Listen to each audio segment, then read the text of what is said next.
Saturday of the month. So that makes sense. Ah. Hmm.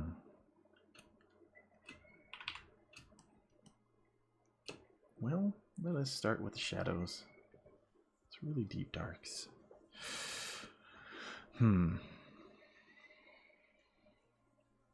Wow, there's so many ridges, so many spaces. There's a lot I'm gonna put in shadow, it seems.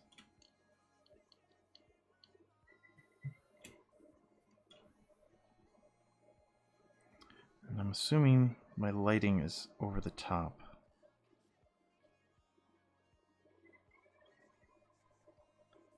So that's where I'm gonna keep it.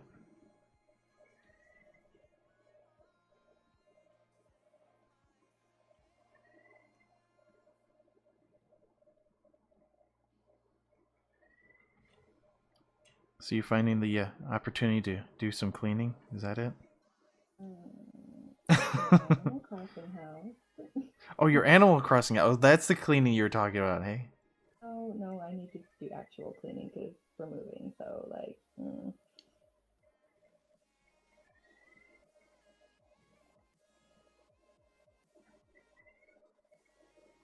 Yeah, that reminds me I have to do my own cleaning in my room. Get some stuff.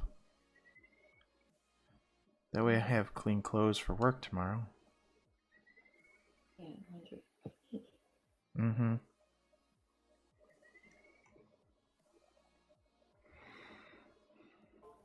And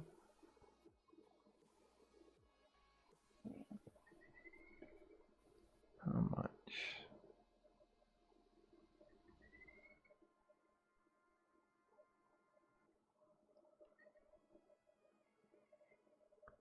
There. The room in my house, so yay, more places to put things.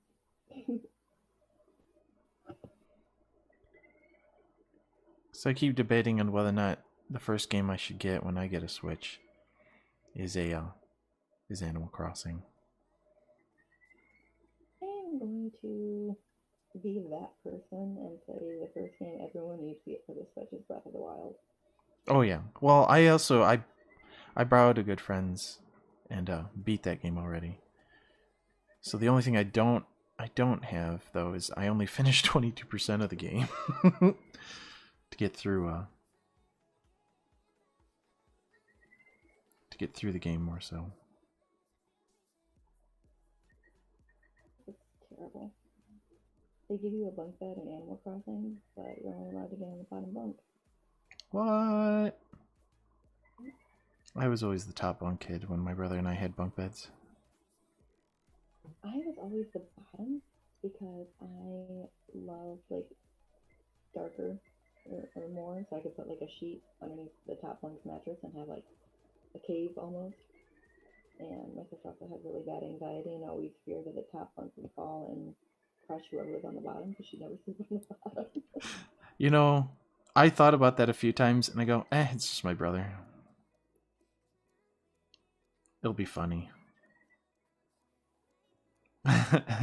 Love you, Charlie.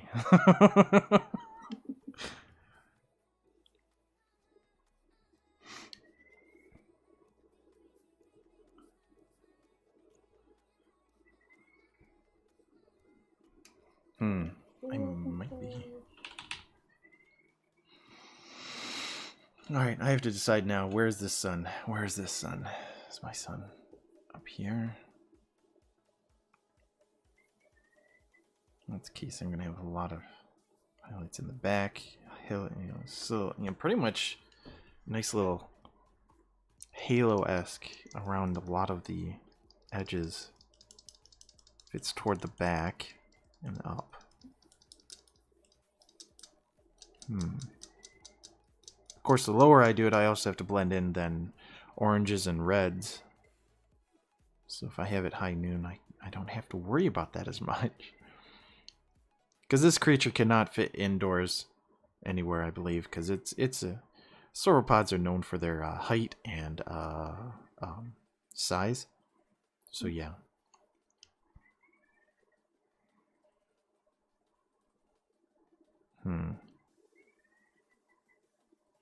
Decisions. course, if I have it over there, that means I have a lot of dark side on this tail, like all along this portion of the tail. The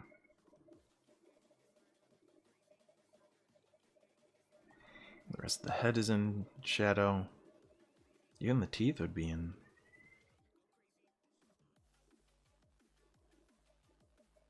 Unless I have another light source somewhere.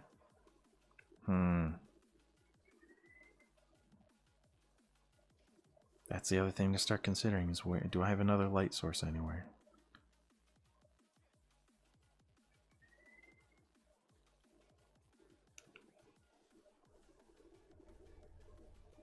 I mean, I could. If I draw a little.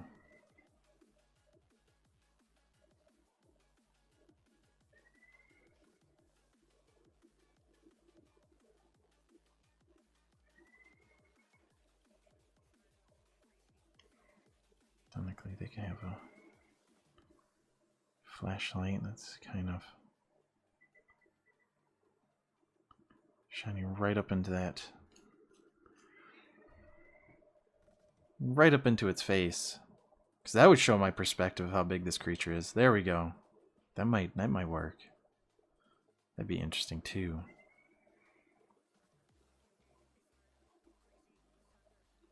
Alright. I think I have 2 light sources.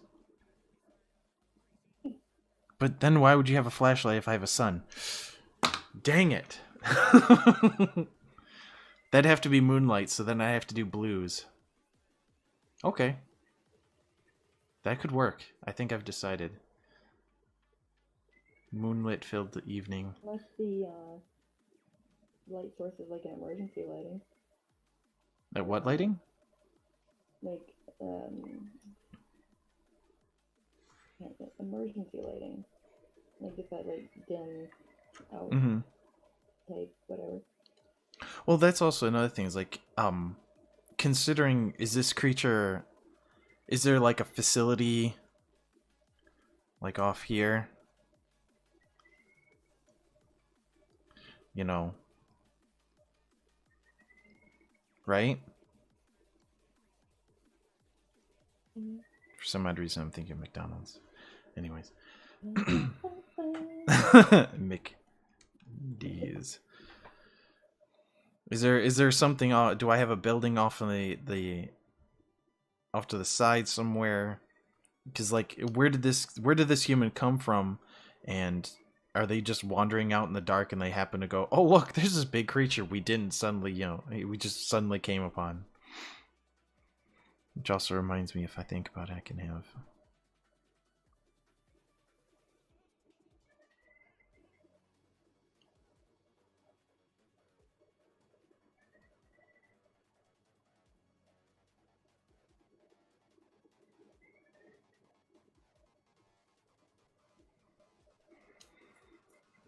why he's hanging on to it, I don't know.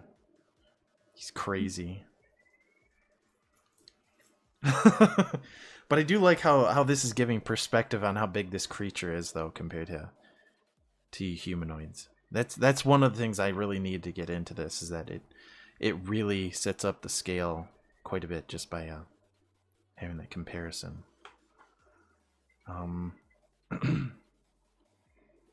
Not only that, but it makes you think, how quickly did this creature creep up on them? I mean, it's rather big, and they do say, actually elephants don't make that much noise. It's because of how big their feet are, because you can actually it's quieter when you can cover more surface area instead of smaller. So it's more of a low rumble. It's at lower frequency that makes a difference. So maybe it's better at creeping up on people than anyone would suspect. The only thing is you get this slight rumble as it's coming at you. And that'd be kind of creepy. Just hear boom, boom, boom, boom. You just hit this rumble. You don't actually know where it's coming from. Depending on where it is, you probably wouldn't even hear as much of its movement as much as the destruction, because like if it's walking through it. That's true. It's just walking through trees, just coming at you. That'd be pretty frightening, though, in its own way. Yeah.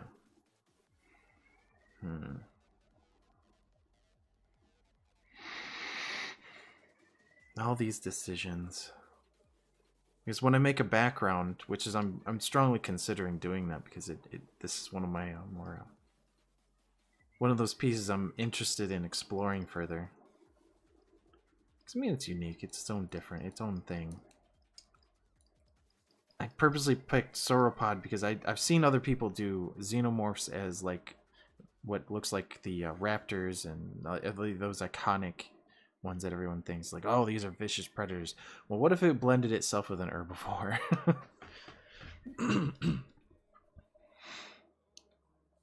So this is a different take on it. Because I've also seen, I think a Triceratops was another person's design, but I've not seen a sauropod. And sauropod just being the long necks, really.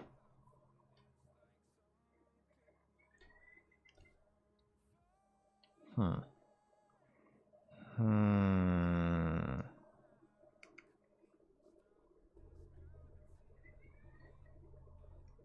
All right.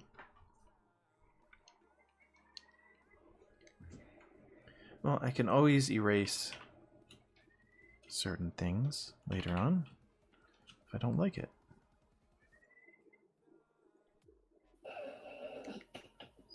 Uh-oh. Sorry, scrolling through Facebook.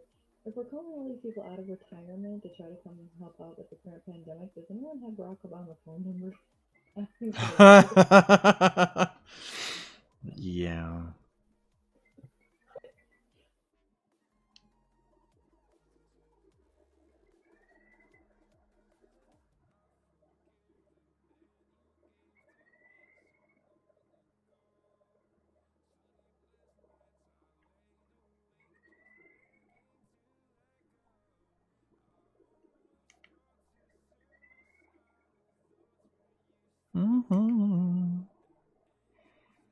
There. Sign outside a strip club where they are closed until April 4th. A strip club is closed till April 4th? No. Not closed. Closed. Clothed. That's how they announced that they were closed for the pandemic. Very nice. Very clever. That's terrible. I like the pun. I have a very terrible love-hate relationship with puns. I love them if they're clever. If they're a pun made just for the sake of making a pun, then I don't like them and they need to die. Oh, well then you don't like all of mine. Because I usually just like, oh, there's a pun here? I'll make it. It should never be just open mouth insert pun. You know, it should always have a reason. But if your reaction is to make people's eyes roll, then pun away. You see, my goal is to make people's eyes roll. It's just like whenever I say a dad joke. I guess I got a love-hate relationship with dad jokes as well. Well, everyone does. I mean, it's dad jokes are pun jokes. That's true. They're one and the same. You just end up going like, ah, yeah, dad would say that, of course.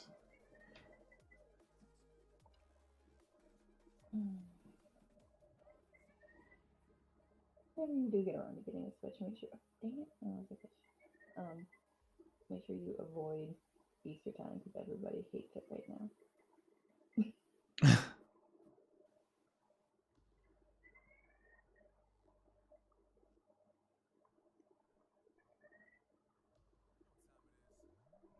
Let's...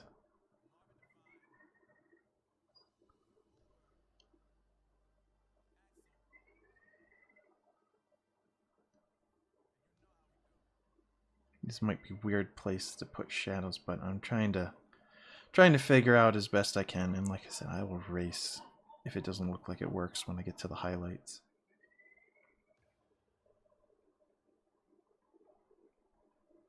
And I also want to make sure this creature has some roundness to this dome like head. So there's definitely going to be harsh shadow against where the flashlight is shining.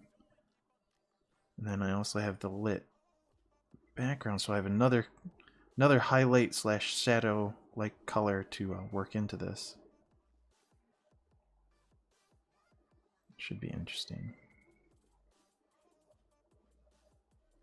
But right now I'm not adding the effect of putting the black that I'm doing at 50%.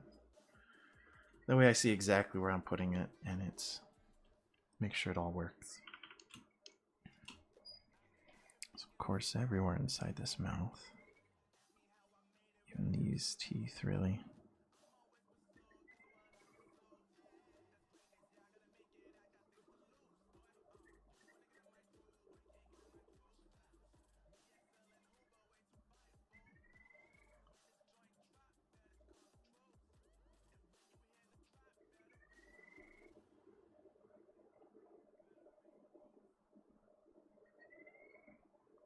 Yay.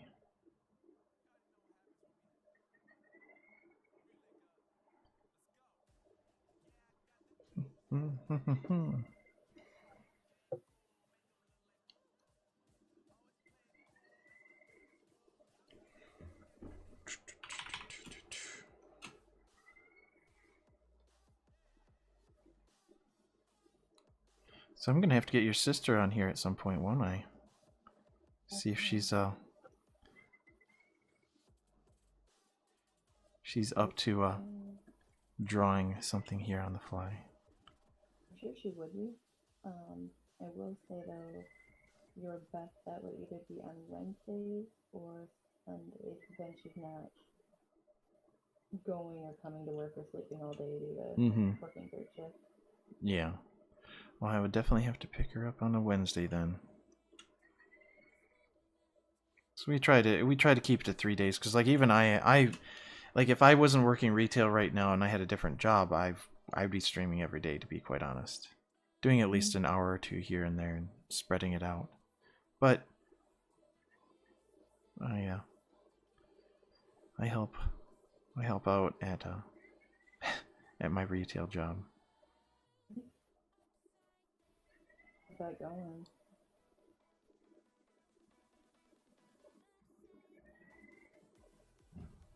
And I even try to offer up, you know, if people need assistance getting stuff to their houses, I'm willing to drive stuff out to you. Leave it on your porch.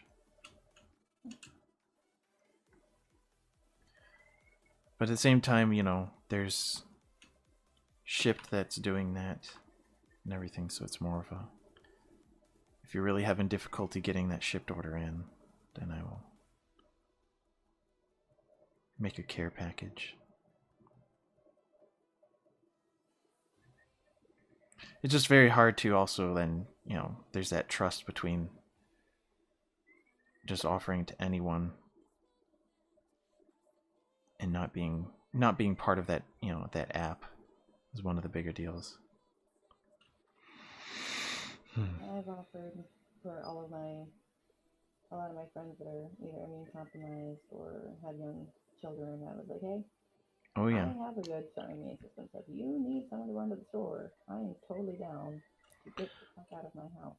Well, see, and that's one of the things I should be concerned about, because technically I do not have a good immune system. At least they said it would never be the same after having chemotherapy. But I've worked retail a long time, so I feel I've built up a immunity to most normal things, but nobody's really built up an immunity to this, you know, to this situation. So I don't think I'm at as much of a disadvantage as, you know, see, like my sister and mother who are diabetic. In the middle of all this, I get a hold of my grandmother, and she tells me that they only gave her for a month's supply instead of 3 months supply, and she almost ran out of insulin. And I'm like, don't make me drive my ass up to Greenland. Exactly. Yes. It's like, be on top of that. Let your family know. But you know, that's part of like the which it seems to be with some of the elderly people, is that giving up that independence. Like, I fought hard for this. Like, but this is not a time for pride. This is not time for that. It's like, this is a serious matter, and it's not offense to you. It's just, it's a matter of people care. people care, and you know it's best to be, you know, be safe right now than take every chance you can. She's like, you just don't think I can handle this. I'm like, no, Grandma, I'm literally worrying about everyone. It's not just you. Yeah, and that's another aspect. It's like, yeah, it's like it's not just you. It's a matter of like, if you already have to go out, then you might as well try to make the most of it. And that's why it's like I go to work. I work at a retail store. I'm already out. I'm already in the middle of it. Ask me to grab something and I will gladly drop it on by. Especially if you're conveniently between me and where I work, because then I won't be traveling too far. Alright, let's actually see the 50% so I can get a better idea.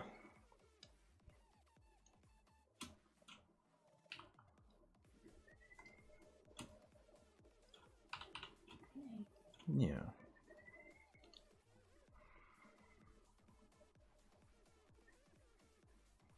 Cool. And then I'm going to have a very harsh light in the front of its face and across its teeth and lower jaw. There's going to be quite a bit there. That still means that there's going to be right there. Give me the angle of the light. Right. Source is here. Actually, I might even can go a little bit more. There. Just round that off.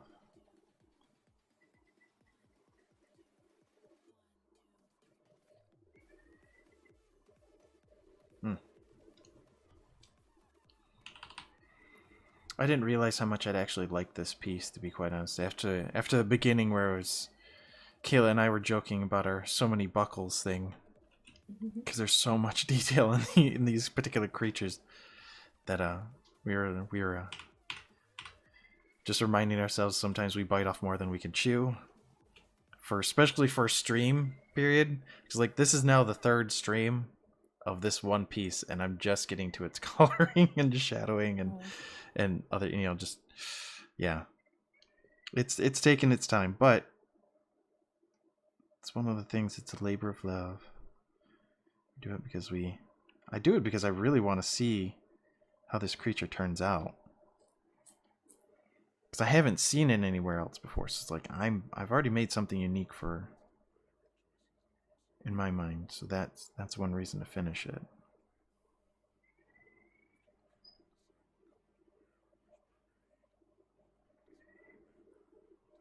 It's actually that Friday when we were doing discussing what to fuse things with.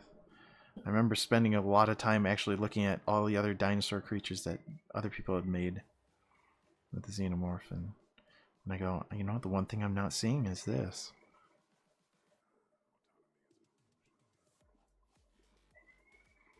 So I owe it to the alien community to put this together for them, right?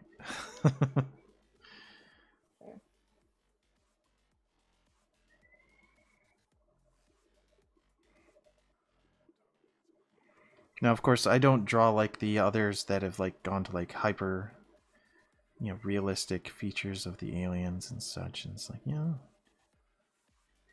that is good for them, but I am gonna definitely take my own style with this.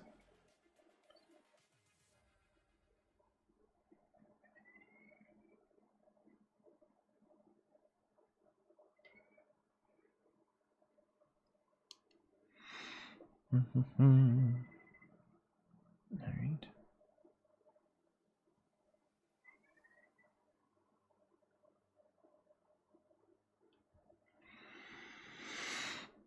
Actually, this whole section is going to be in shadow, that's right, because it's underneath the body, so I don't need to fuss too much.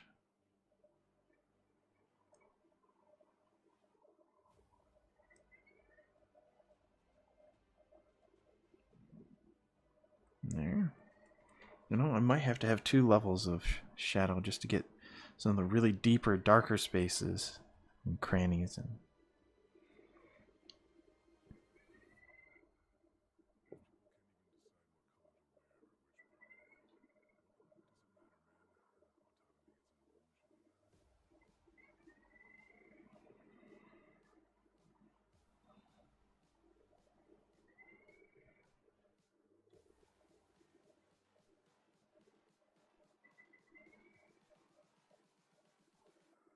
Hee.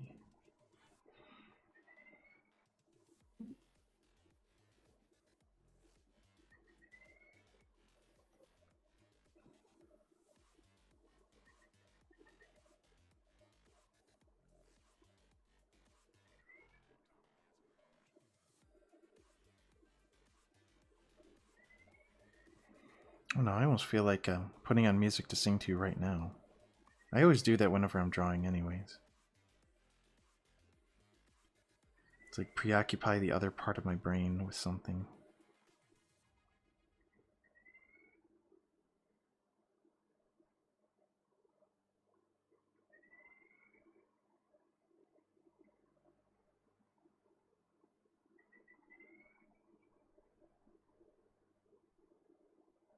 There. Oh goodness, this tail.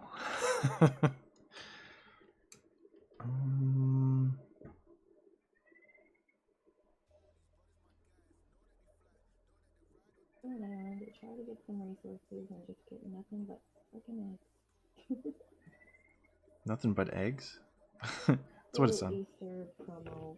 Oh yeah, that. Yeah. It's driving everybody crazy. Like, hey, you want egg? No, I don't. I want my normal stuff. Now, does it allow you to cash in those eggs for something? Is that what it is? I mean, there's different, they call them do-it-yourself, but there's different recipes to build furniture and whatnot, but there's, like, Easter-themed furniture, and so you can build, like, a giant egg that would act as a wardrobe, and so you use the eggs that you're getting as those materials, but it's like, I don't want a house full of Easter things. I don't care about Easter. Yeah, I don't. Yeah, I mean, sell anything. That's fair. I mean, that actually, they're really shoving that down your throat then, aren't they? It's Easter. Enjoy this. To be fair, it's Animal Crossing, so it's non-denominational. It's not Easter, it's Bunny Day. Ah, yes. Which is practically just saying we're just circumventing the that this is actually just Easter. Which is fair. Which I understand, like, we're a school, and we have lots of different religions and everything, so I understand the reason why. But we could no longer hold Halloween parties. Because blah, blah, blah. So we had to host a fall party, which means we could decorate everything in pumpkins, but none of the pumpkins could have faces. It was stupid, and I didn't like it. Yeah, it's not quite the same.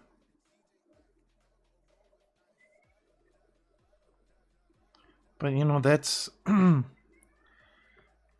that's trying not to exclude people in any way because of their belief.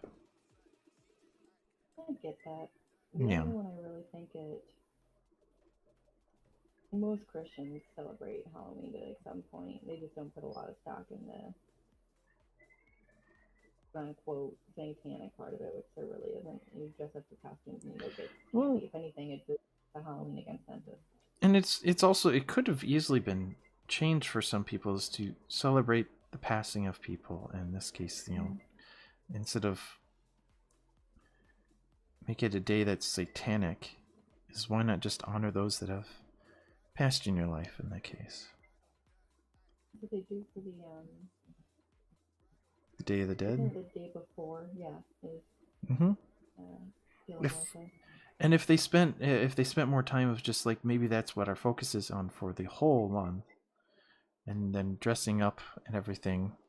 And that's things like, you don't have to dress up as like goblins and ghouls. You can dress up as anything.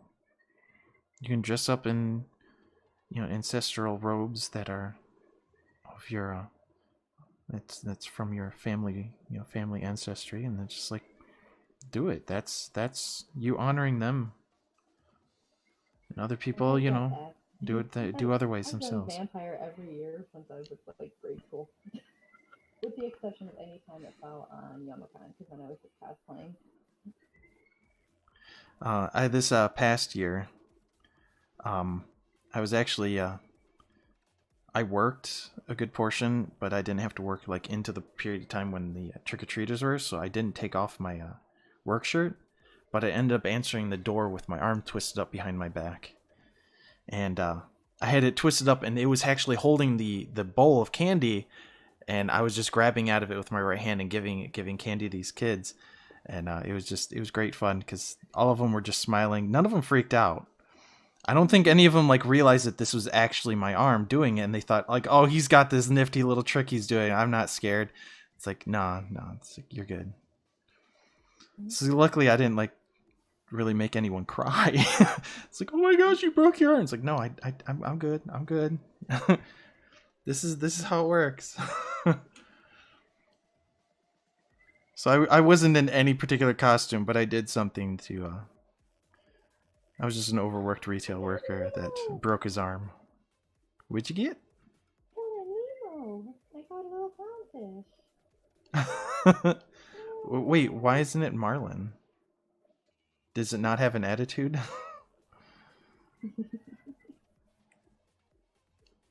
guess it is like Nemo better than Marlin. Yeah, nobody wants to hang out with Marlin.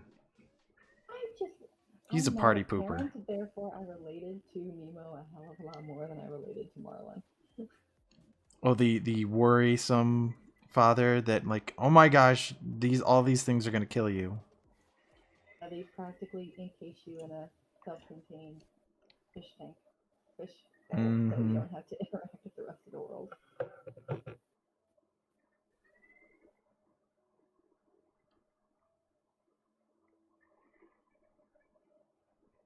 Which is a funny concept. What if Marlin actually came to conclusion, well, maybe my son would be safer in a fish tank, and then never went after his son? Did anyone ever think of like that possibility as the story? If Marlin had taken a moment and thought, maybe my son is actually safer when he's not in the deep ocean. Right? It's not like he knew that that little girl that tortured and killed, killed fish was there. Right? See, there's a thought. How different would that story be? It would have ended very quickly. Oh, okay. It probably would have ended dark too, because the little girl would have little girl could have easily killed poor little Nemo. But luckily the fish there want to escape, so that's the big thing. Because Nemo would have made his way back out to into the ocean, and his father wouldn't have been finding him. There you go. See, the story could have gone a whole different way.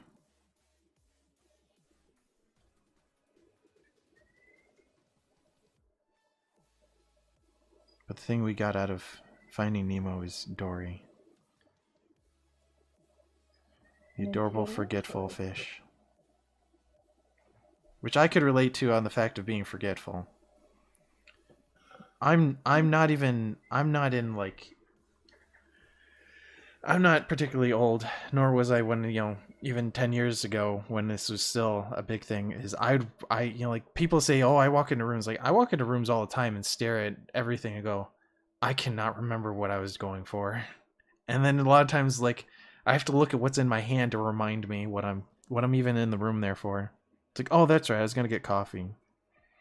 It's like I would probably not feed myself. I'd forget. Like, do I want to eat? I don't know. That's the struggle right now. I'm like, am I eating because I'm hungry, or am I eating because I'm Oh bored? yeah, exactly. And that's something I've always had whenever I've been working. Whenever I draw and do other work, it's just suddenly I get up and think I just want to munch on something. It's like my mouth just wants to chew at something. It's like I have to keep my other part of my mind preoccupied while I'm doing work. So it's just a mindless, desire to do something else at the same time. Like I said, I'd normally be also singing, but on stream I have to be kind about copyrights, and I can't throw everything. But parody? No, I can understand that what it seems like is like Lin-Manuel is completely okay with people singing Hamilton. Because you mentioned that he's doing shout-outs to... Yeah. Ham at home. Mm-hmm. So I maybe, like, if I really was ambitious, I would just be doing Hamilton while I draw. Right? That would be a possibility. Put in that hashtag, put on Hamilton, and sing to it while I draw. Actually, that is starting to sound like a good idea. You go ahead and go. I'm gonna keep listening to your stream, but I'm gonna try to do some stuff. Alright. That's cool. Again, do you want to say anything about your stream? Just at 10 o'clock at night on my Facebook page, I normally just go live. There is a Venture Time page where it says what I'm streaming every night, ideally, unless a more pressing thing comes up and I have to change it, but that tends to be the schedule at the moment. And just watch people come and have fun and watch me make a fool of myself. It'll be great. Absolutely. And I'll be right there making a fool of myself with you, too. Yay! Alright. Okay, yeah, see you later.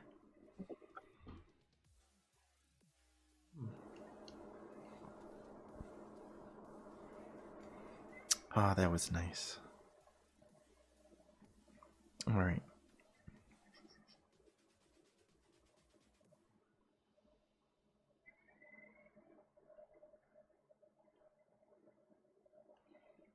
Well, I guess if I'm going to sing a musical, I best change the hashtags. I'll have to consider that for another time.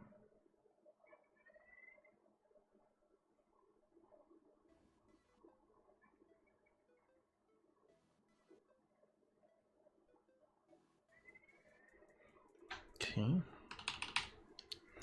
I'm doing that because I know there's going to be a highlight on this section here. Can we see? Yeah. Okay, good. Everyone can see my icon. Right along here, there should be an extra highlight given the angle of the moonlight. So it's going to be highlighted a nice crisp blue. Close that. Make sure I got that in front.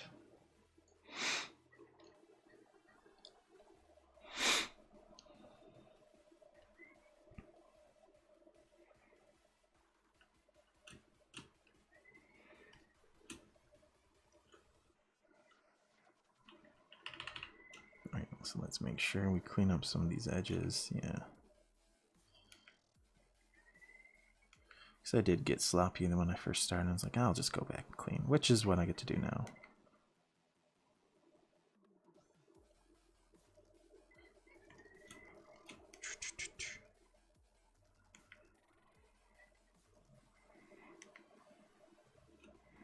Or maybe I should start doing is reaching out to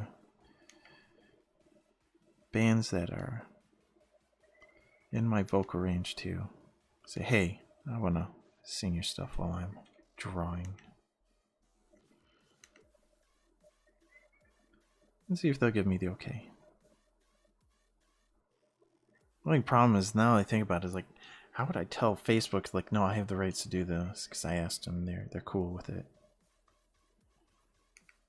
I don't expect like turnaround times like, oh, I know immediately, but there's also letting Facebook know so they don't silence me.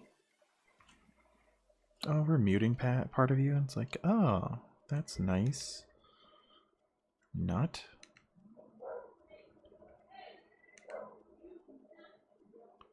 No. And oops. Trying to get some of these sections I really blew up.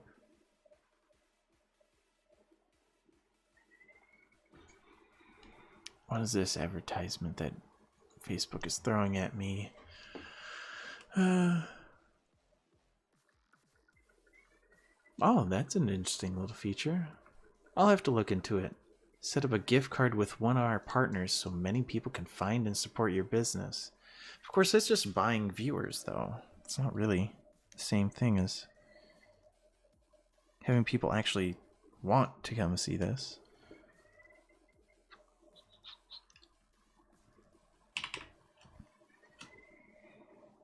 Because I am not expecting to grow my audience overnight.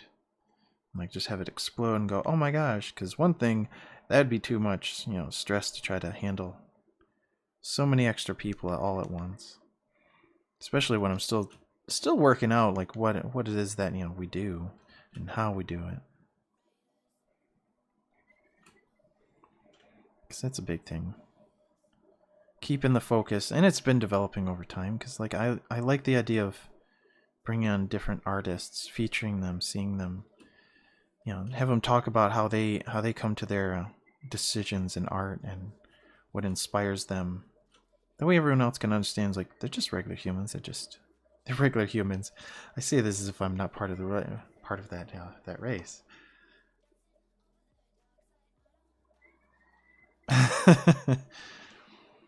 Alright, so these definitely get to the point where it's covered again. These are completely.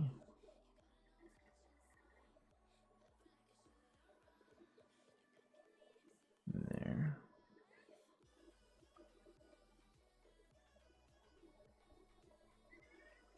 Lovely. Alright, so now this has the underbody there. Underbelly. Maybe.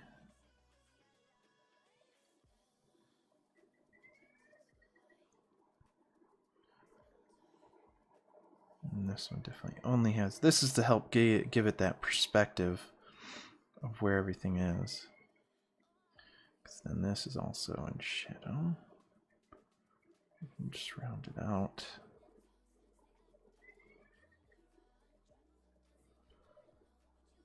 Yeah, that too.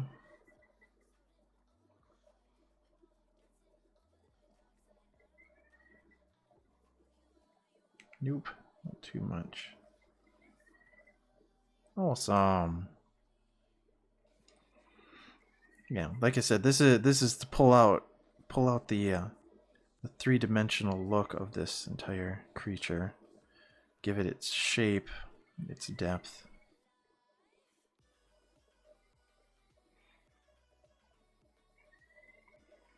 I'm gonna very small amount on this one.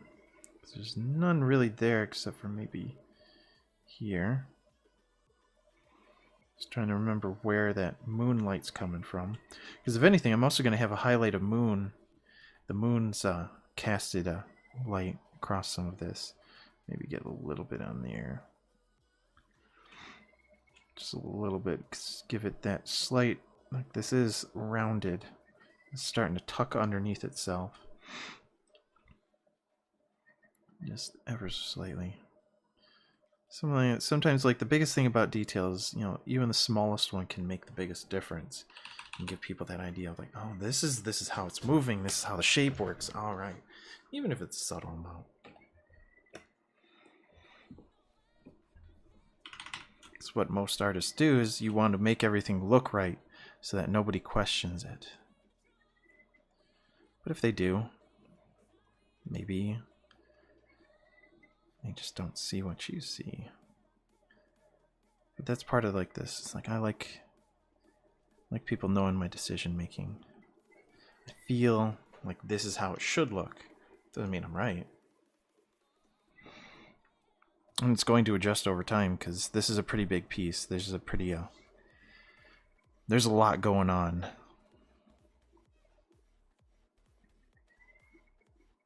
So many parts to consider.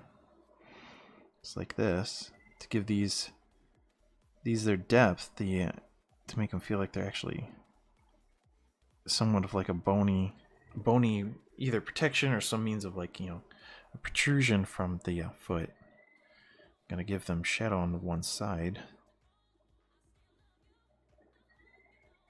to give them the depth. And of course, this whole side of that one is gonna be in shadow. And I could do the same thing with this.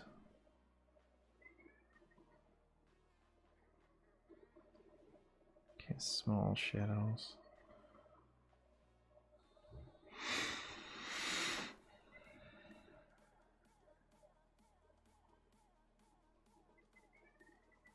There. So I'm trying to think, is like, I probably am going to have a little moon cast across that a little bit. but I might not be as high. We'll come back to it. And like we got this, but this might have a little highlight because it's showing that roundness because there's still, this is coming in and around, so I'm gonna have a little highlight streak right there. It's gonna pull that, pull that roundedness out. And same thing with the back. Even though, how big is it? How broad is that section of it? It's like, it's pretty broad right here because given its shoulder structure is very powerful. But its waist is not as wide as this portion. I mean, there's a significant difference because you can see, like, it's a very small circle compared to a very large circle. Also, these. Yeah, can I get out of the eraser mode?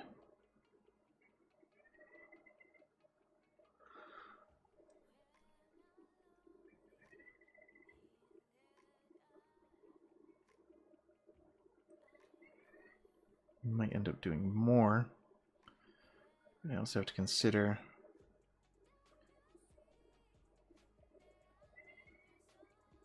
is that this is technically, from this human here, a spotlight. So it's going to create just a certain perspective of where light's being shined. And then right now it's being shined right onto its face. It's not necessarily going to have a lot of bounced light, per se. Especially on this section. And that's also another thing, is like, if I have a building here, what kind of light is it producing? Is it got floodlights coming out of it? If that's the case, well then these shadows might change, like on that back side right here. And those might turn into highlights based upon the color that it's cascading. I mean, because it could have like red lights coming on, in that case I need to make these into red light highlights. And then get that kind of across the back edge. And then same thing with the back of the legs here. They would have that cast light coming in from that portion. So many decisions when doing shadow. How's the rest of the scene gonna follow?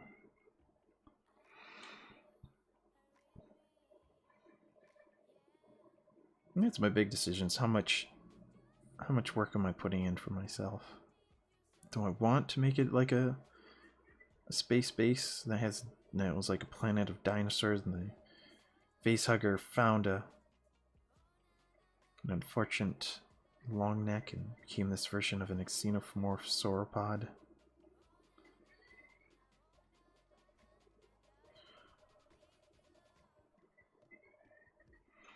And here's another big question. How close is that to its chest compared to being outward? Now this one is probably on the inside, and this one's outward.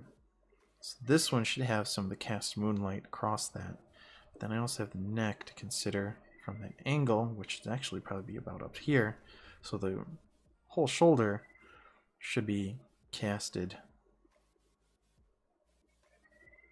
roughly. And then this is actually going to probably what I'd end up doing is just making this little slight highlight along that bony edge right here, actually. The rest of it is cast in shadow. It's just this. And grab a little bit of that light. If that's the case, that would come down and around here and just finish it off. There we go.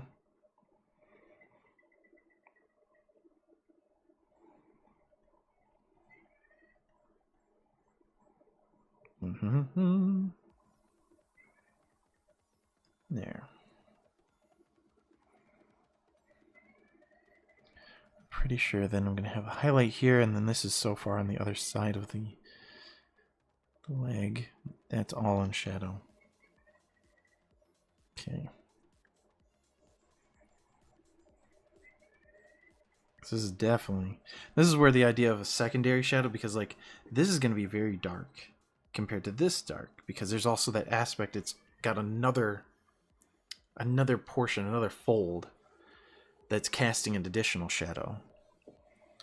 So if I went into make another layer of darkness, so this is the 50%, the other one would be another 50%, kind of like this. So I'm immediately go in. You can see me come in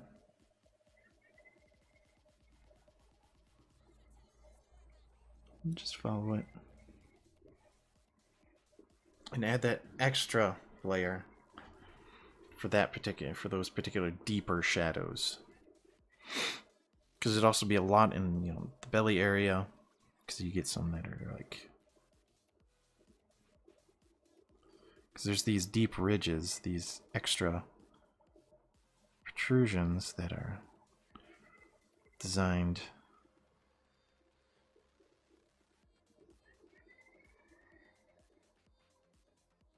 And they all... Because these are extra folds.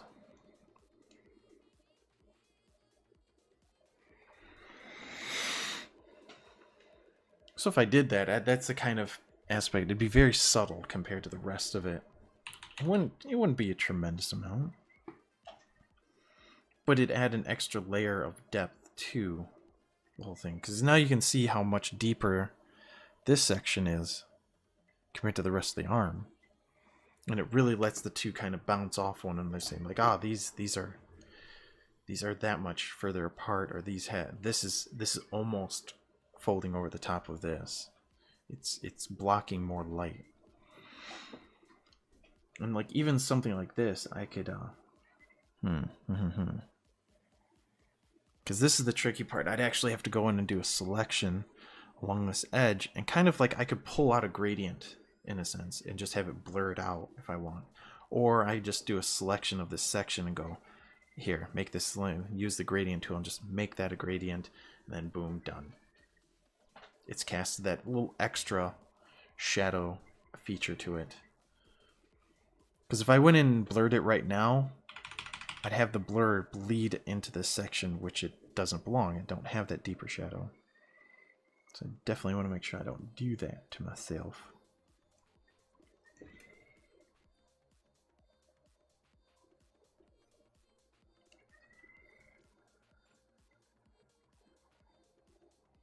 There.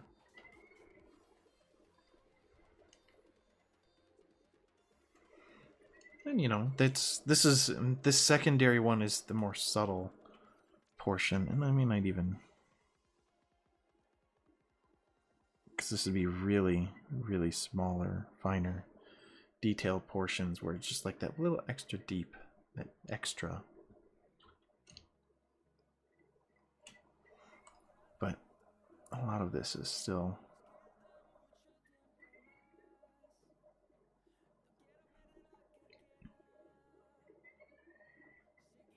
This is still in shadow itself. This is on that far side.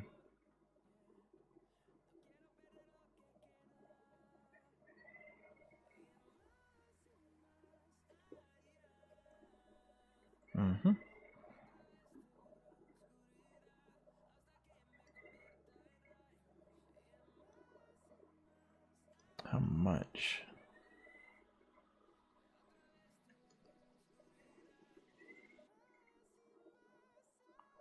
There.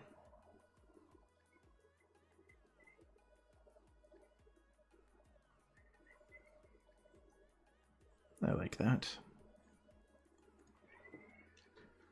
Again, that extra shadow is just to kind of differentiate it a little bit, seeing like it is kind of folding. But it's still all in darkness, so that's a little bit deeper. And see, it pulls it out, that extra layer, that dimensional aspect to it. Which is really what we're trying to get, you know, to portray to people. It's like, this creature is quite large. This is how light's working across it. Because like this is all in shadow.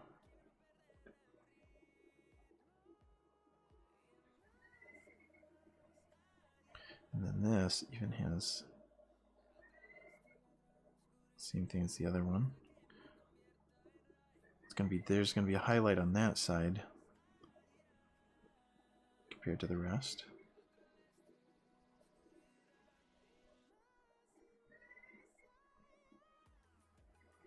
And even this is gonna be cast out. You know what? Even this bony structure should be giving, because this stuff is kind of folding in on it. So we are gonna do an additional.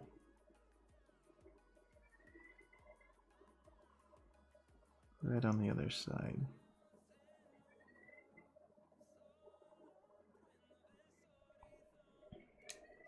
Maybe even...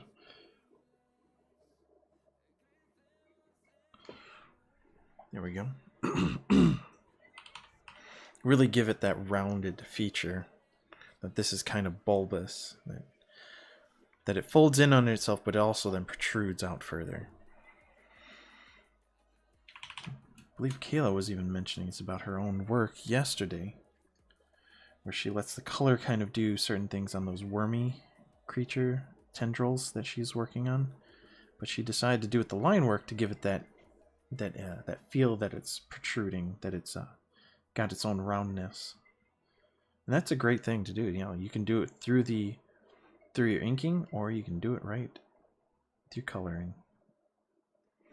So this mostly, again, and have a little highlight. There's kind of going to be a little halo aspect in a lot of features that are still in deep shadow, but to have it pull its roundness, it's going to have a highlight there. And in the after, you'll see what I'm talking about when I get this.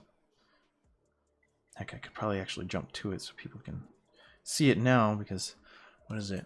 Hour and a half in, only got an hour and a half more, and I'm still working on the shadowing. I like to have people see.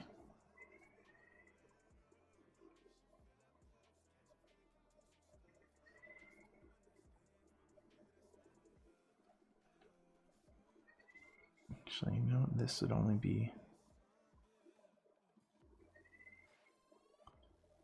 single layer. And this is also something I get to work into it. See, because like I said, these are rounded, so I need to work that portion of the shadow in. Because they're going to have a highlight across the top. Along the bottom, their bulbous shape casts a bit of a shadow.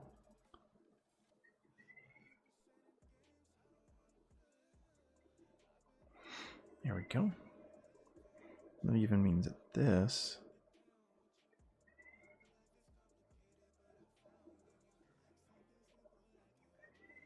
there. And again.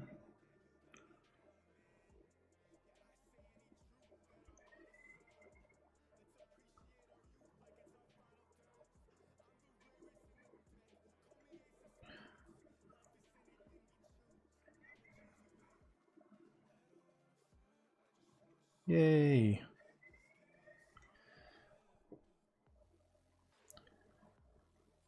One thing I like doing shadows and such, because I love pulling out the shape. Really reminds me of working in 3D quite a bit. It's like, how do you translate 2D into 3D? And this is definitely one of the best ways. Just play around your shadow. Know where your light is. And work with that. That's your rule, and how can I bend it? How does that shape play into everything I'm doing right now?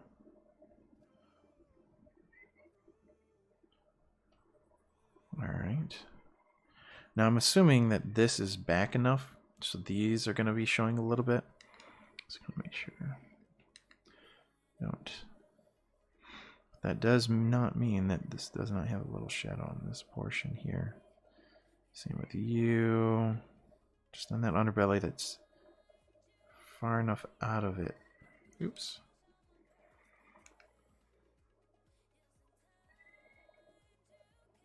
There we go.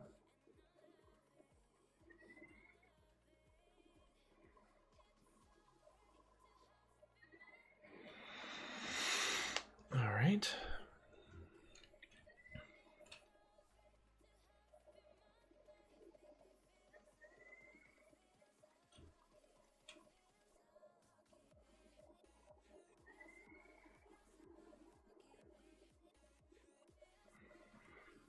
Yeah.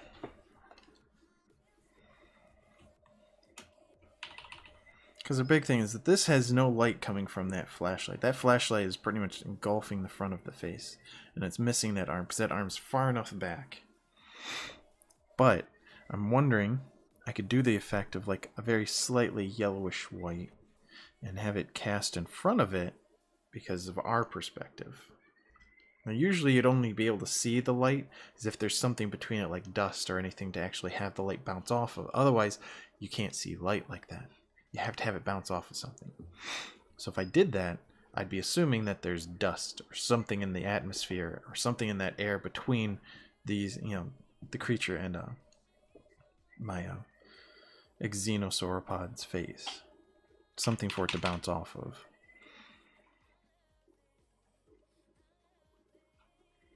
Maybe.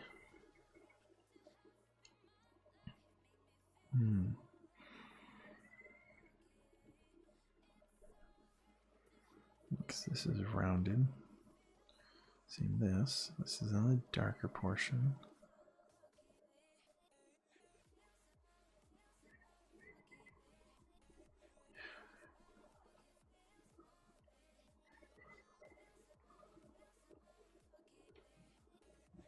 Alright, I got that.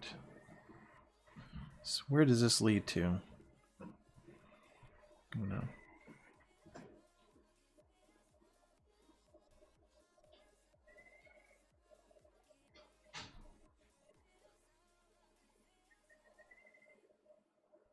Yes, yes. Alright.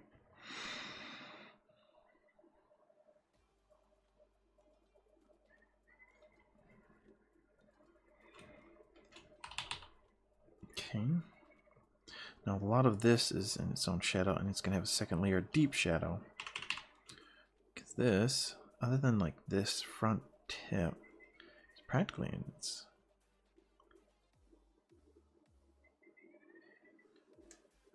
And then same thing with the back portion. We pretty much just avoiding... I mean, technically I could go over it with this and then just put in that harsh highlight. I say harsh because it's very, very prominent. Given it's a shiny surface, it's not scaled, it doesn't have like a ridges or anything. It's a smooth body on this particular creature. So pretty much everything on this side here is in shadow because of the neck. We got a good portion of it. And then I have to say, like, all of this is easily how's that light cutting across? It's pretty much cutting across like this, and it might just end up, it misses these completely, because I'm saying that's where my moon is right now. Then I have to have it pretty much this whole side of the neck, which then a portion of it eventually always has that little highlight, and then portion. And then the back of the head's got quite a bit going on, and then this is going to be in darkness all the way along that edge, and every single one of those, yeah, actually, given my angle, all of these are in the shadows.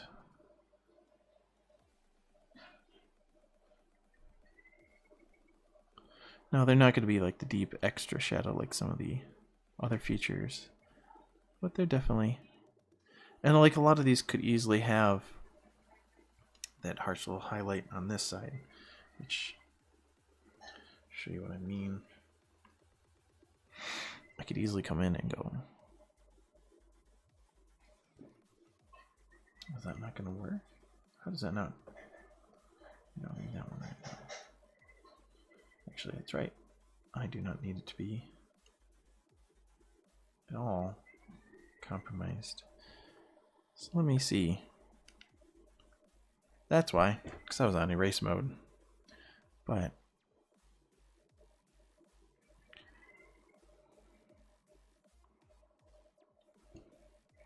so what this is doing, it's telling it that, like, oh, there's a part of it that's capturing some light in there. And I was even saying I should make it a little bit, because it is moonlight, kind of deep grayish, bluish. It's not the best.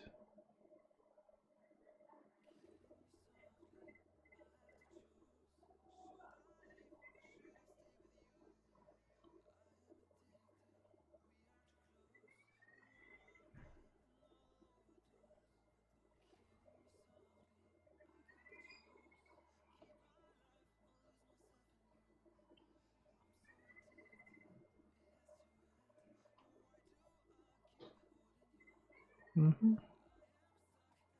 It's just a very subtle transition. Again, throw in there saying, hey, this is not a flat surface. And then the same thing would be built into this. Because it's like, it's slightly rounded. It slightly pulls in some of that.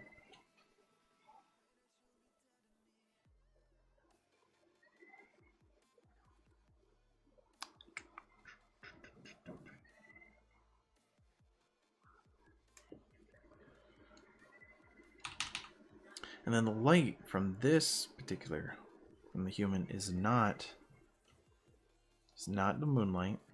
It's not sunlight. And I have to consider what Kelvin is that? Is it an LED? Because actually, if it's an LED, then it's technically working in blue light itself too. Because tungsten has orange tones to it. But LEDs have blue. Just a little tip on there. Considering different coloring that what each light casts, and as a cartoonist, we exaggerate those features.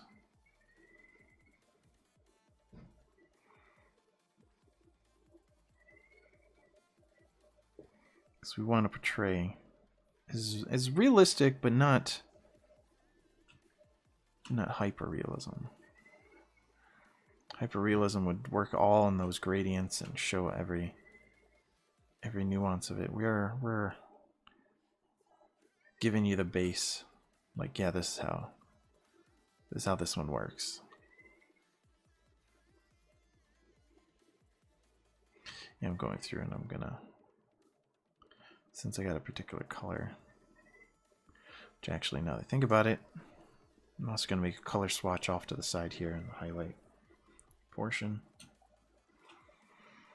That way, because I'm making it so subtle, I'm not gonna be able to easily like get the eyedropper and be precise. I mean, it could, it looks like, but it's best to keep references where you want them. Mm-hmm.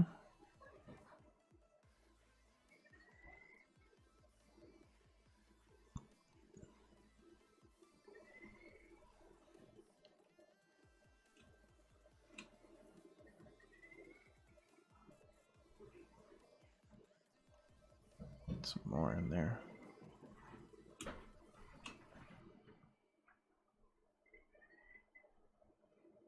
There. Lick it. Mm-hmm. All right.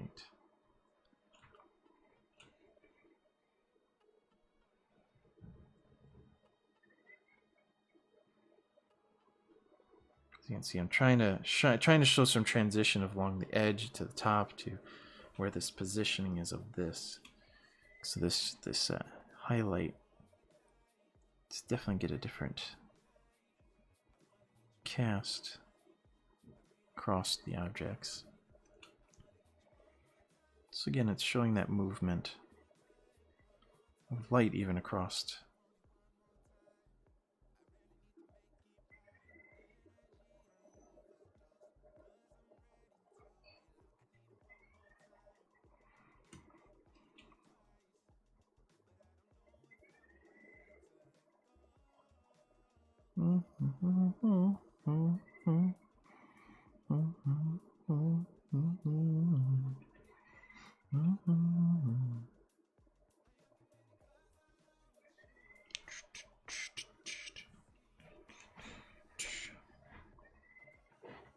There.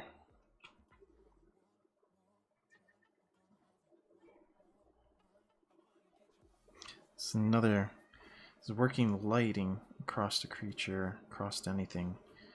Again, it's going to give all the movement to everyone's eye. Where this creature is going, what it's come from. And that's what I want to relate, is that how its body is moving to everyone observing it.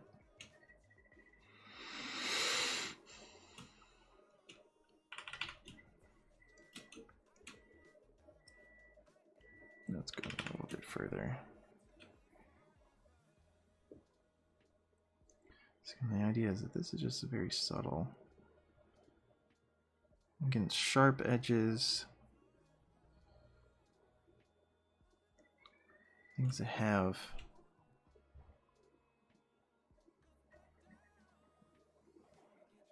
pretty big points.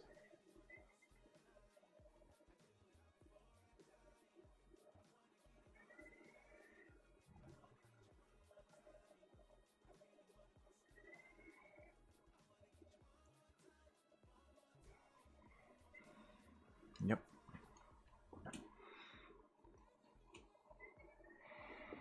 And see, the idea is that this is showing it's kind of glossy.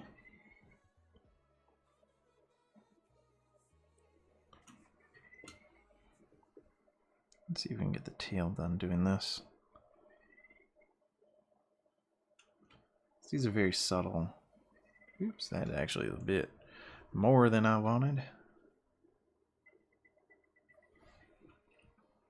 Shows this contrast between these objects.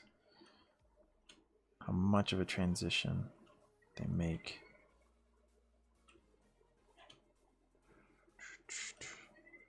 Here I am binding up my arm against my body. No, don't need to do that. I have plenty of movement. There.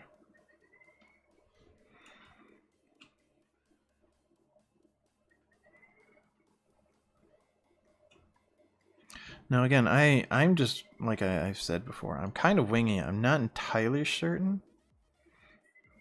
But the best thing is being willing to make a mistake and go back. No, I don't like that. Let's change it up then. So I might be putting a lot of effort into a nothing. But I will see in a few moments whether or not that nothing is worth my time, or I need to fix it or change it up. Now there's also a feature that I'm kind of not considering doing, and that is doing the same thing across these like I did across the ones on the back.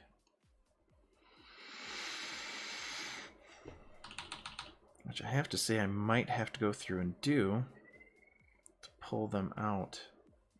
Now there is something wrong with the tip of that tail though. It feels a little bit off about it. I'll come back to that because I see it. I'm not quite liking it. But like I said, we have to make our mistakes before we actually see what works. Because I'm not entirely certain. I just trust that my eyes will see it once I get to the bigger picture.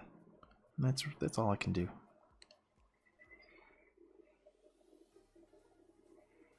This is what I do an awful lot, is critiquing. Not my own work, but I look at others.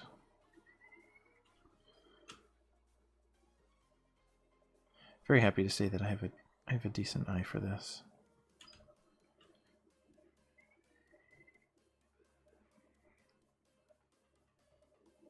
I'm always trying to be constructive. It's like I really don't want to see like it doesn't feel right. But there are times where that is literally the only thing that can be said, is like it doesn't feel right. It doesn't move as it seems like it should. Now we're gonna get.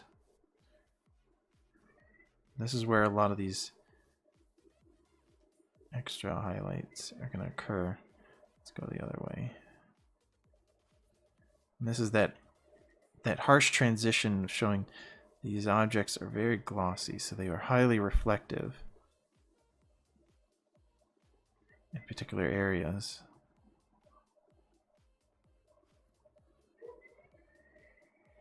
And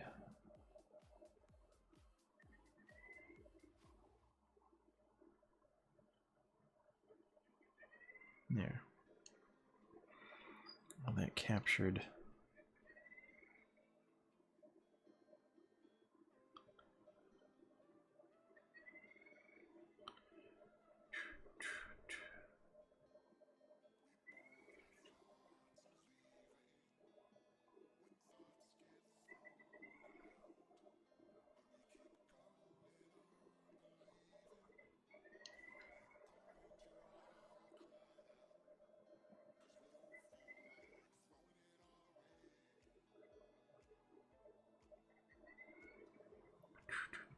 We don't feel like it.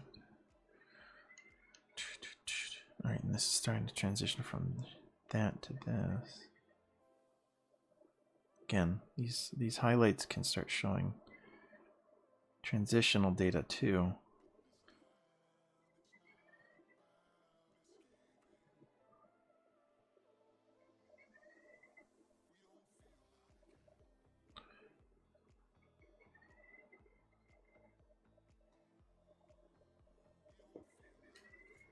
There we go.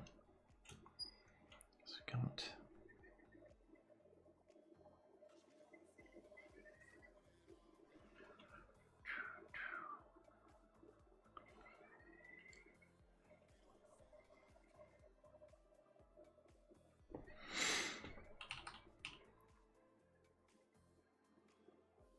There, it shows quite a bit of transition. I might tone it down. We will see. But it's a good start. It's in there. It's starting to show some of this change, this movement. There's still quite a bit. So, my goodness. Oh, I just noticed that YouTube is down. That sucks. I get to see if there's a feature I missed. That's a shame. Wonder if YouTube took me down, because... Yeah, I'm sending it to him. He must have taken it down.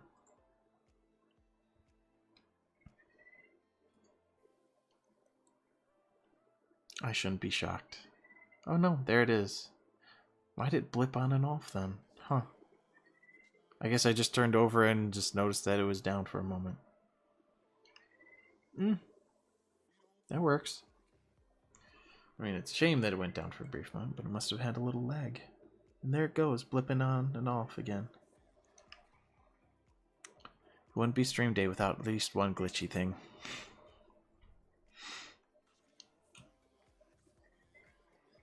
Okay.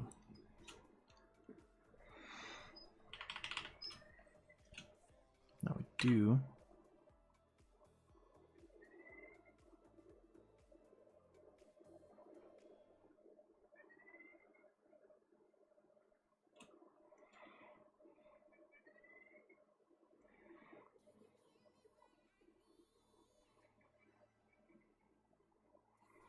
No, that was a bit much.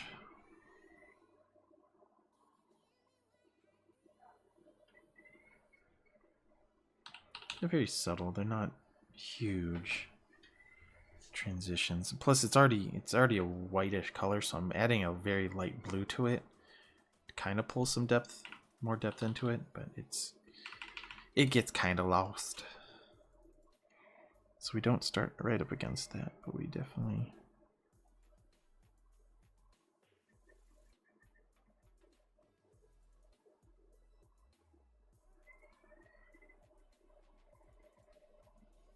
There.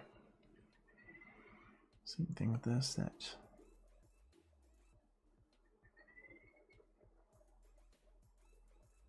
subtlety of it. Oops, that's a bit too much of that. Trying to smooth that transition just slightly. There.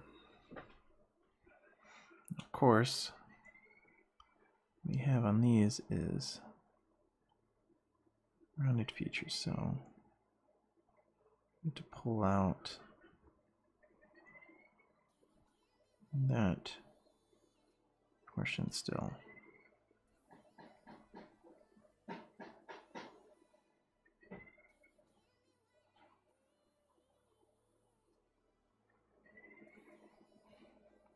Now I'm only putting the blue on the front half. The back half is going to have a light, which is then a secondary highlight that's going to be lowered. So wherever the moonlight is cast and hitting this, I'm giving it that extra highlight. So then right here along this, gets a nice little cast of blue. I mean, it's essentially this whole section here, up until right about here where it starts becoming more subtle and fades away, and it's just because the roundedness doesn't need to show that anymore because it's already on the opposite side. Alright, so that's case we want highlight the top, inside. Oops.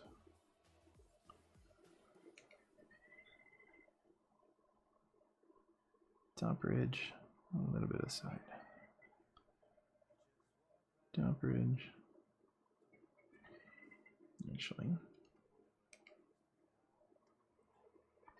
looks like a main color. Yep.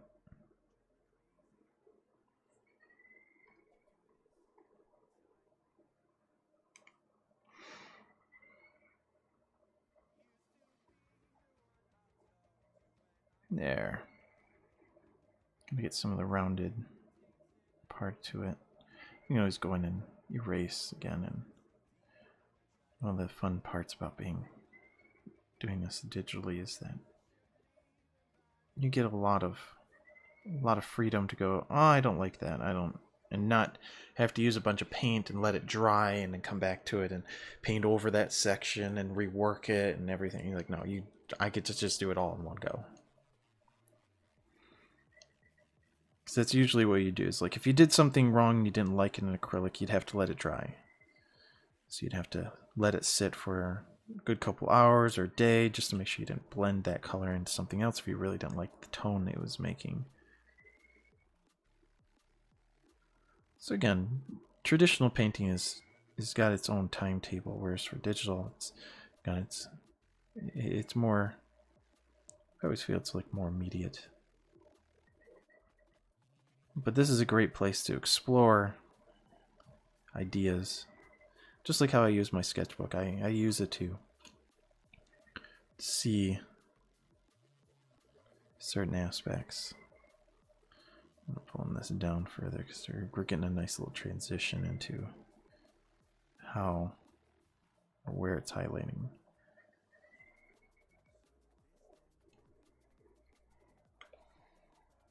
There we go. Now we're on the bottom portion. Actually, are we? Ooh, I might have done that wrong. Because it's always coming down from this side, so eventually this is just missing. So eventually it's just the side. Right?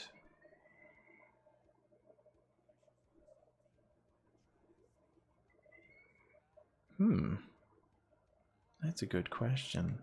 I'm trying to remember. How would I see this light coming across the creature then?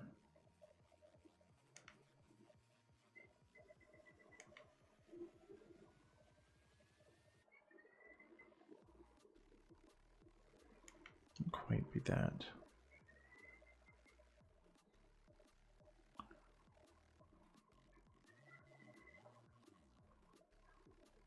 So I wouldn't get into the crevice anymore. Maybe it is turning into this. And maybe it just takes a few more.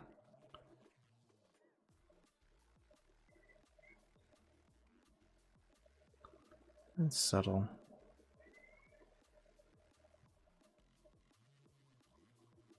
Well, the next one's barely, and then it just hides away. Subtle transitions that I'm working into these. And, you know, there's also the fact that this creature is that whole rounded part right here. So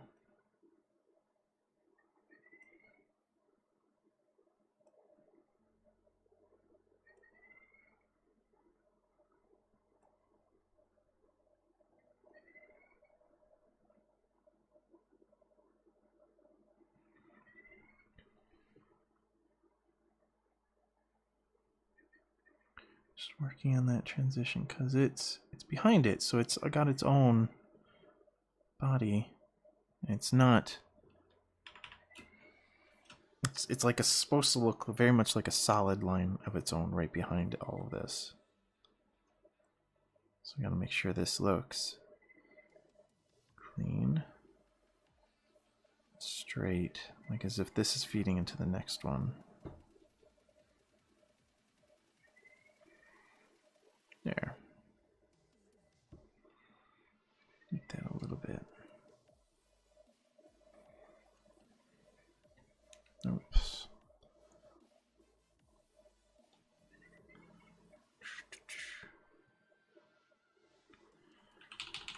Because we got that moonlight. It's casting along that back half of the neck. So we're going to make sure that changes in there. And this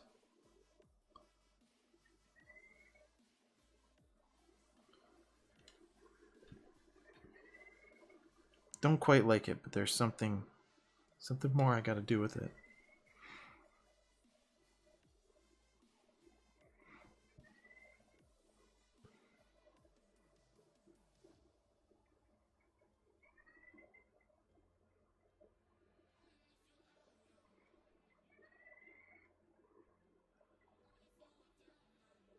Okay.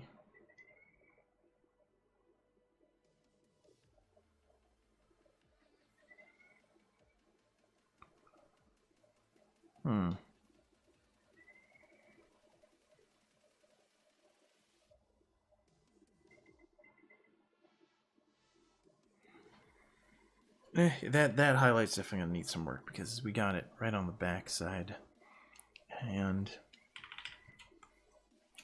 we do have this grabbing some of it too, just kind of like highlighting its edge.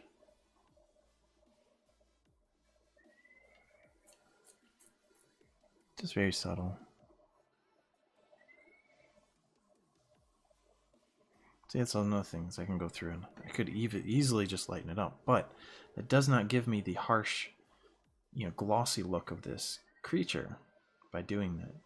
That's why I got to find highlights that work is just very harsh, spotlight-esque, kind of like it's reflecting it 100% to make it that glossy surface.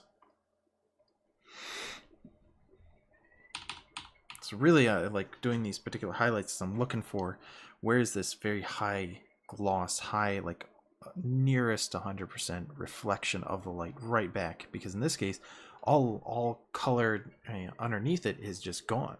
The glossiness completely takes over, and there is no subtle transition. There's no like our skin absorbs light differently than a glossy surface does, which a glossy surface does high reflection.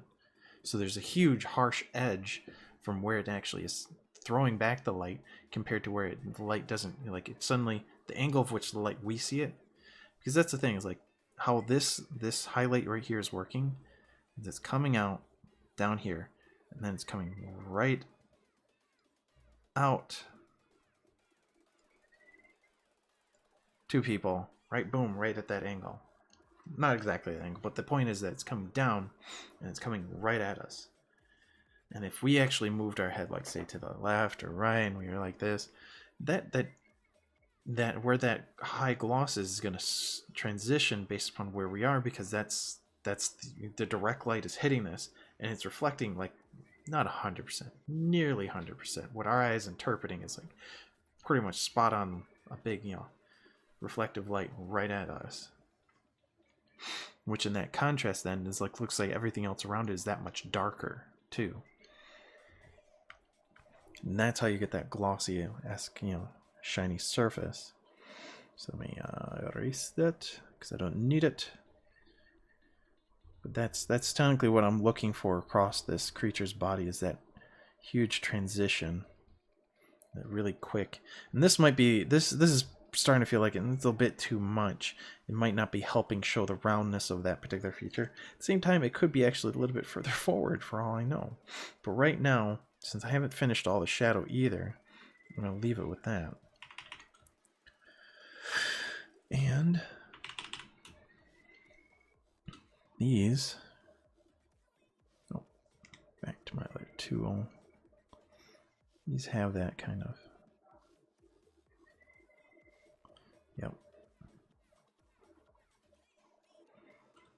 very quick, harsh, thick transition. Like there's a big, it's showing that these features are rounded. And like I have to work in, oops,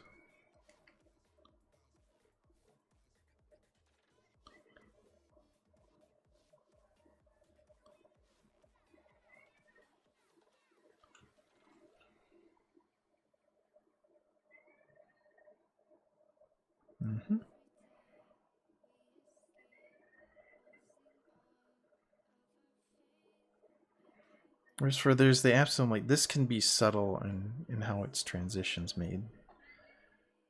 But highlights on glossy surfaces are usually pretty harsh, pretty like spot on, like booms right there. That's where the light is reflecting, that's where it's coming from. It does not have, you know, that subtle aspect that shadows will.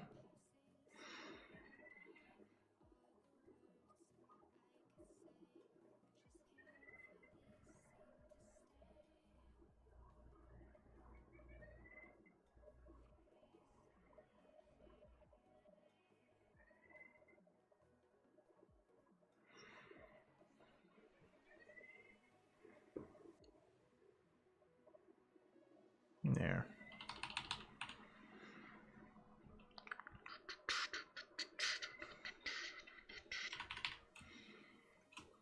These are gonna... And again, you know, if I'm overdoing it, I'll go back and I'll erase. That's how it works. Just grabbing a little bit.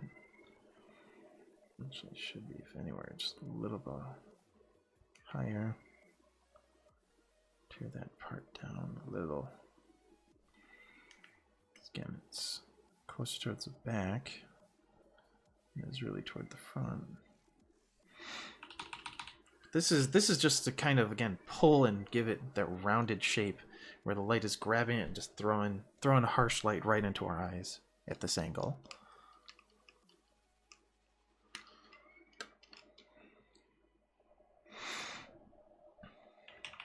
Okay, now I have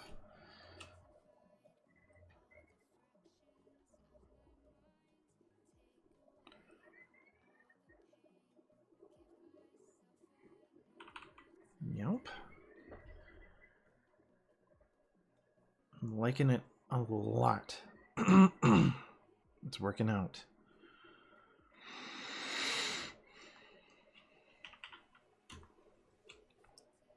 And again, this is rounding its own way too. It's grabbing it, throwing it back. It's got that subtle rounded transition.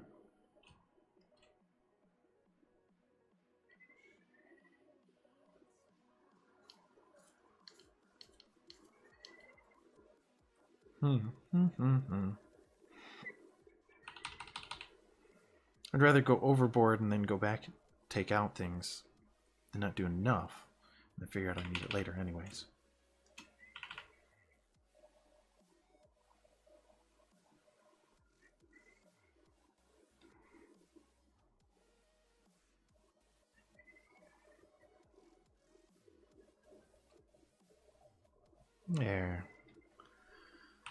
There's that one.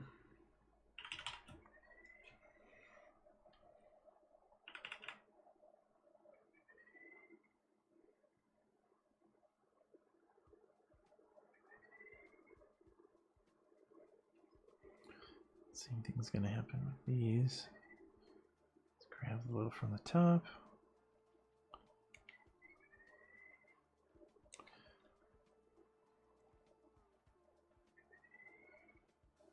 Yep.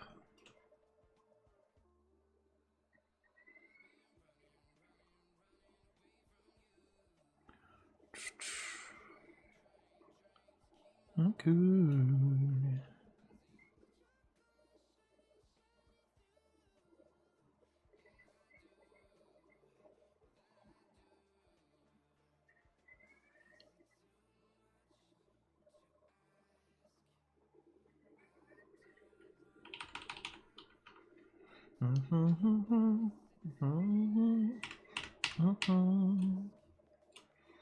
Trying to think of any areas where that's a bit too much. Let's pull it. Get in there.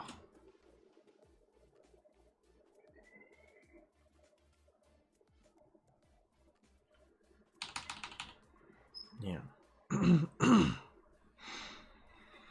This is definitely one of those pieces that I'll have to sit to the side after I've finished and then come back to it with a fresh eye and go, yeah, I don't like these. This needs to be fixed. It's one of those works.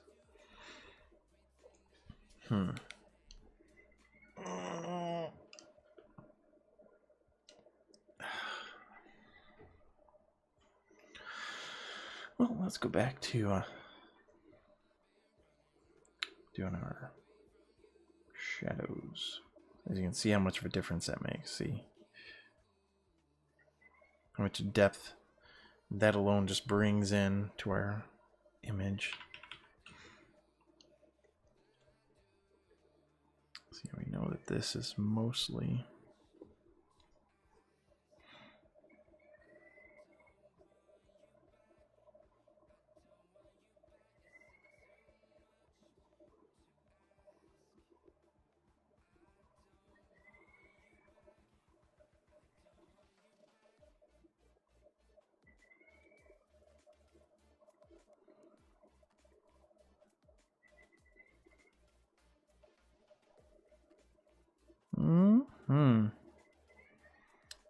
and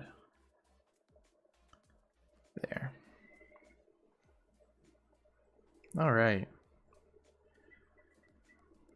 Now I have an idea of some of my highlights. I can just go in and fill these sections. I can know where the shadow is going to be now. Let's make sure they are in place. Perfect, perfect, perfect.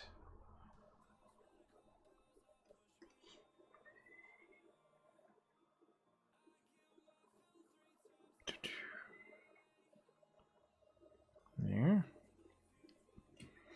This needs to be up further.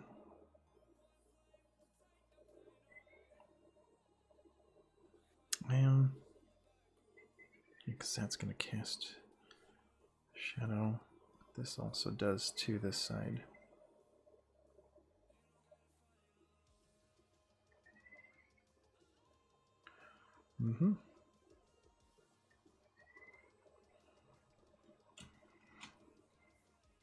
All right, and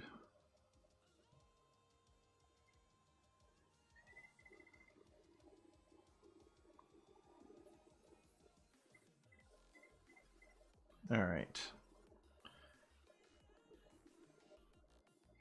And this paw is not. I'm gonna just call it a paw. Pad paw. It's not too close to that front light. Now I'm wondering if I'm also going to cast another shadow, because then I have a double highlight going across that face. Alright, and then I also need to make sure I do.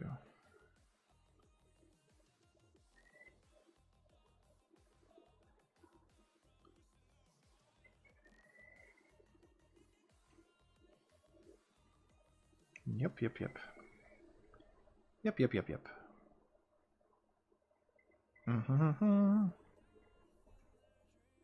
Okay.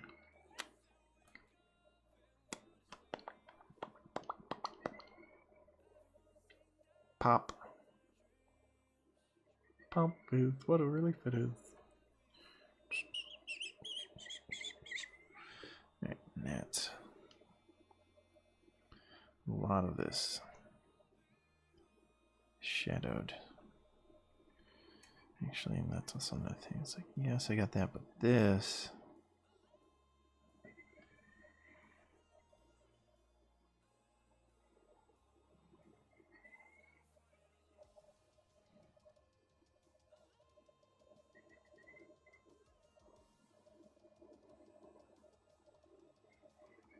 It's also a matter of like what's deep shadow compared to just being in shadow. Deep shadow is definitely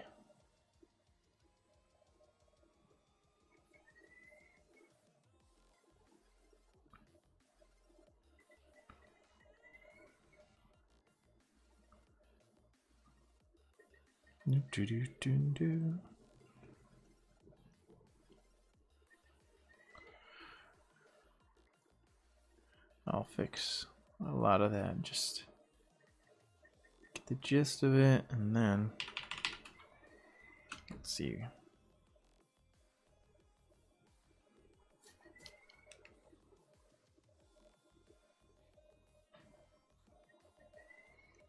Works for me.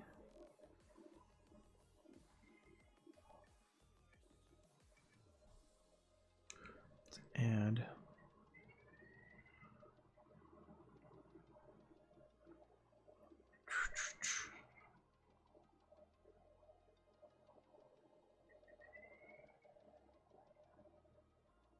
smoothing out the transition.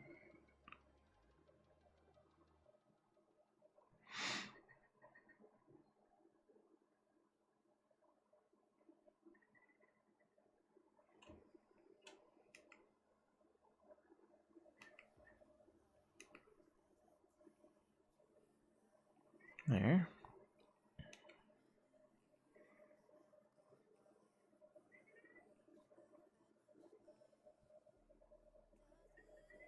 Portion does, yeah.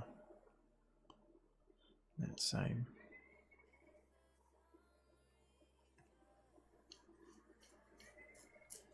Now this. So this is casting shadow over it completely. This one's got a little bit more itself.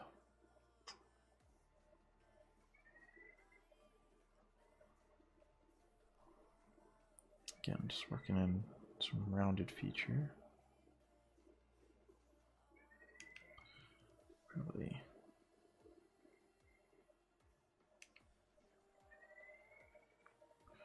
there. Because it's not necessarily like this is complete darkness like the rest of it, but it is a good portion of it is. A lot of this will be. And as for this chest bone,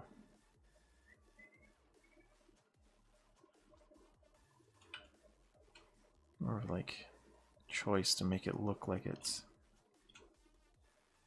protruding or concaved. Make it as pronounced as I feel like. Let's see if we can.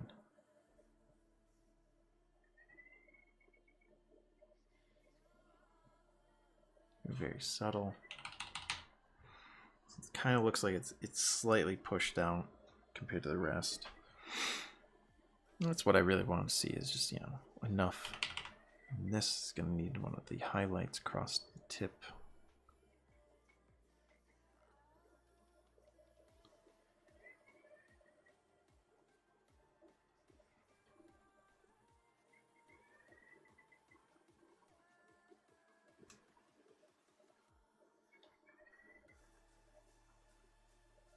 There.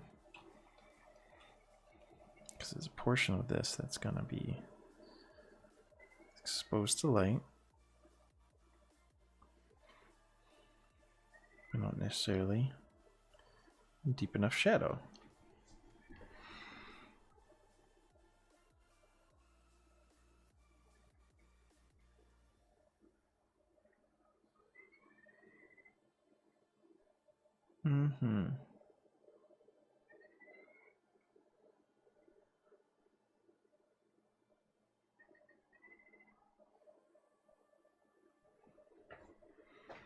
There.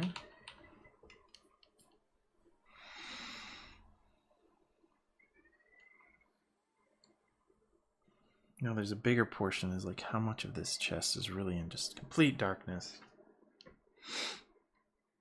Because actually I have this whole leg right here that should be in that. Well, yeah, there's very little, probably just along that edge. Then I'll have to go in again on those, and then again.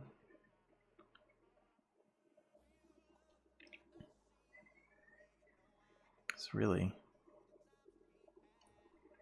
this whole portion is in darkness. I'll have to go through and do a secondary if I really want to give it that extra depth, that feel. I did have this kind of going on, but even that's kind of getting destroyed, because I actually need this portion to be pulled back a bit.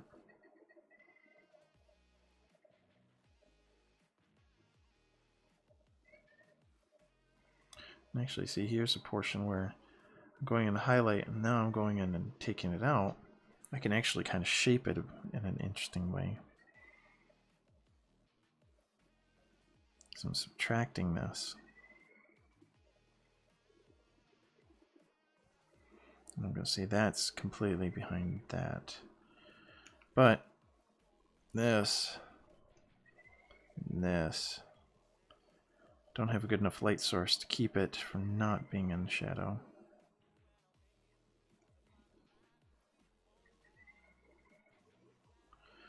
So this will be. This all will be. And again, I'll have that extra depth of shadow that's going to be cast across it.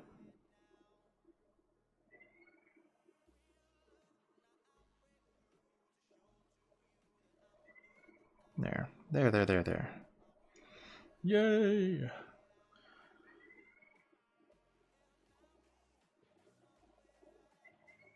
We'll fill that in, and now we're going to go take it away. Same thing with this.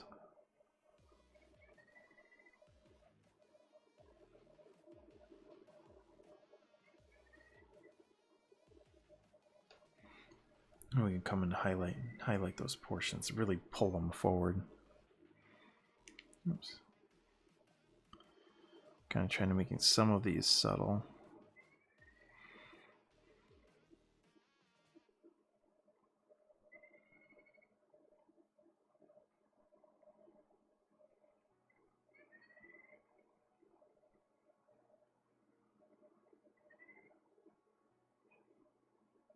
There. So this is all transitions that are helping give it shape. That's really what I'm looking into. So this is dark. I don't have enough of that hip exposed away from the front.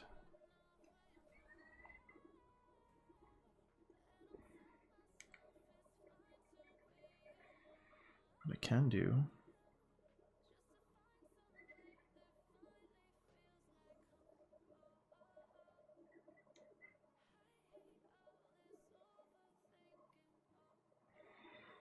definitely do that.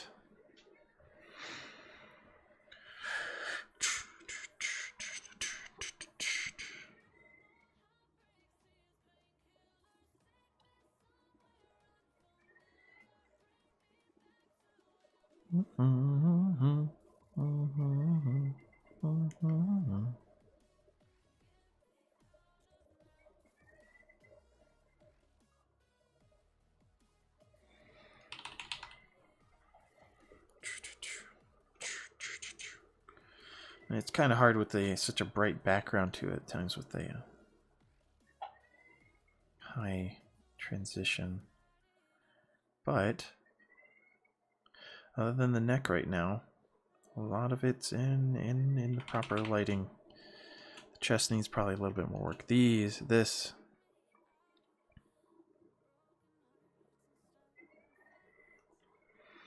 All of these.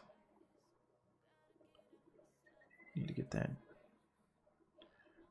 darkening feature. And there's a portion of this that I do not go into because, again, the whole point is to really show that this is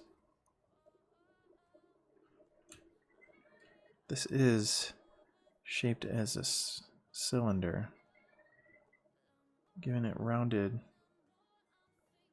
portions. So I'm kind of making this outline.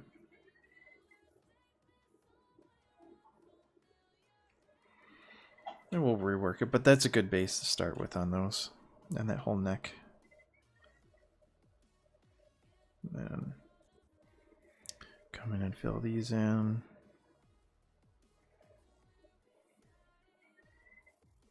So only the edge is grabbing a little bit of the highlight that's obviously on that other side, given how our position of the moon is.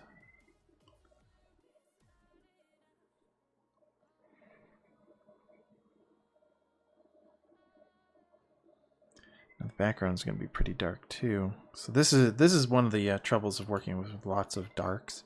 Is trying to keep enough of it with a contrast so these particular features and things can still be seen. And that's a lot of where that harsh highlight's going to help, is when the dark background gets really dark. As I'm developing background for this, it's going to start, those portions will pop even more, as like this is hinting towards the size, towards the shape of this creature now. Whereas you can see it perfectly right now, but it probably will become more hidden depending on how I develop the background. So a lot of the background is going to be a lot of darkness too, except for where light's being casted, which is from the guys, the Humies. Flashlight, or flashlight. Maybe a guy could have dropped his, and I could have it shining at the foot on the other. I could really rework some of the lighting on portions of this. But you know, I like getting a base down, getting what my idea of what it should be, and then you tweak it as you put in other things. I mean, I could have easily done the background first and then started doing this, so I can have it really adapt to it. But I'm in the mentality of thinking, why not do this and then make the background around the creature? And if I tweak the background of this creature a little bit, that works. We're going to have it kind of come in and cast its own little shadow, because that's another part that I'm going to have to go in here and do, that these are casting shadows onto the part of the neck. And then based upon their angle, it will shift. But not all of these. Because then I have to also put in curvature.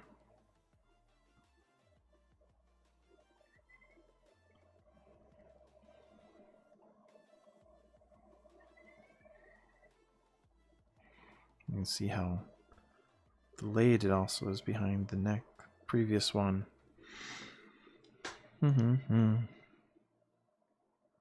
show where that point is to where this is, the shadows being cast.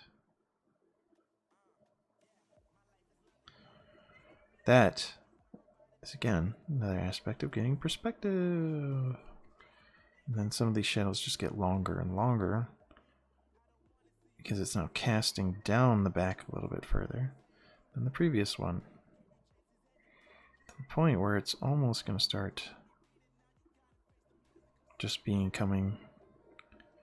Oh, they're just casting shadows. As a matter of fact, I think I'm into that point enough right now to where this whole portion really isn't going to see much of any.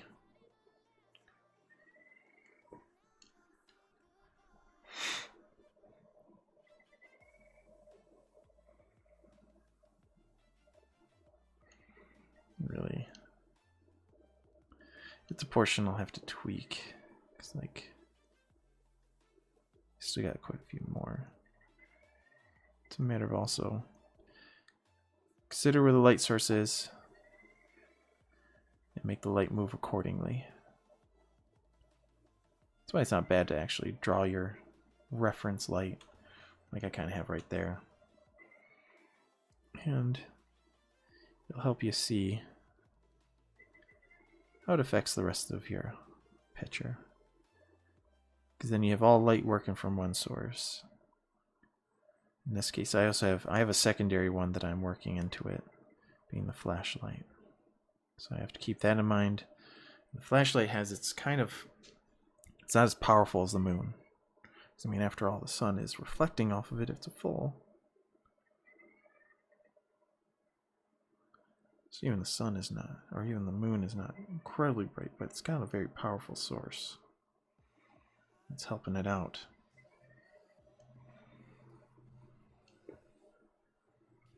Really, it comes down to a lot of times just understanding light and how it works, where it bounces, and you can get you can understand a lot of art, how we break that barrier of, yes, this is flat, this is on two-dimensional surface, but we're pulling it forward, bringing it out.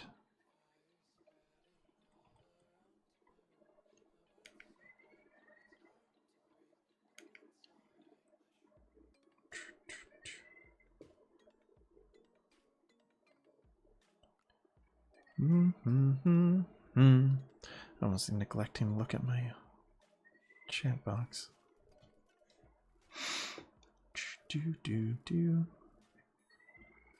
All right. I'm liking this. Oh, and I just remembered too now. I have a time lapse that's been sitting on my computer, and I've neglected to post it. Something Kayla made when we did Dagon, which is got the nickname of Princess during one of our streams. She put together a very lovely speed draw of it.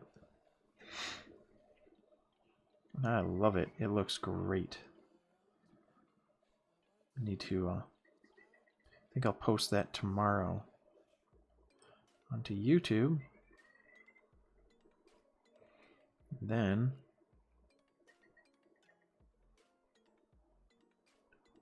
onto the Facebook page.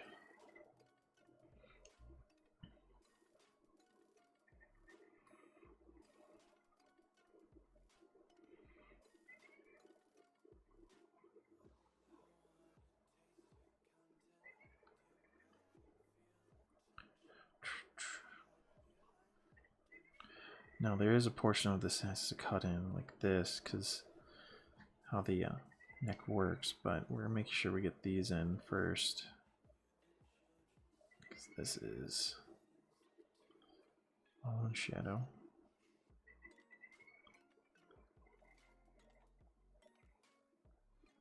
Okay, now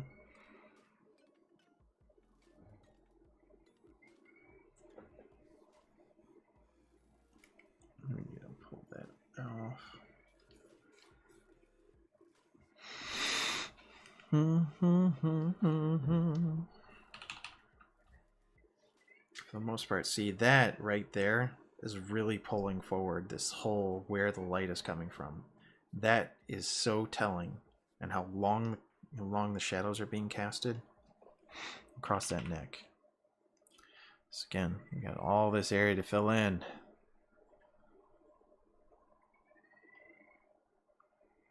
So yeah, this is the big portion of telling the story of where how thick this neck is, where it's going, and how it fits in this world.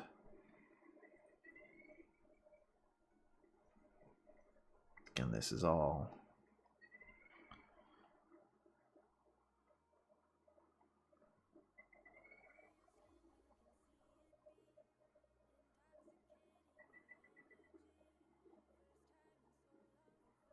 we're giving it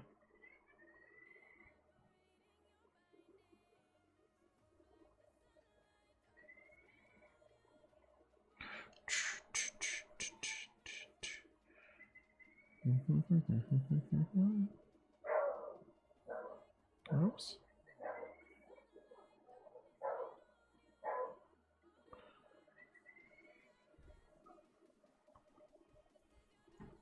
There we go. I think I found my other edge.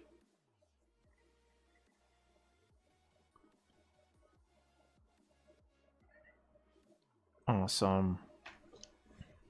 So cool. Again, I'm also trying to consider the size of this creature. This makes a big difference. Shadows affect larger objects than they do smaller.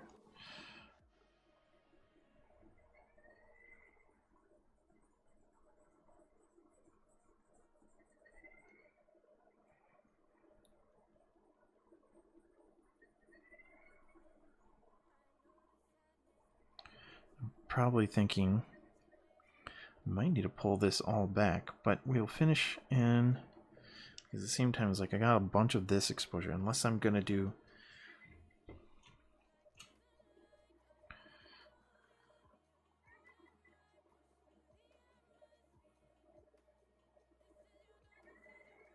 Unless I do stuff like this, and really kind of push the...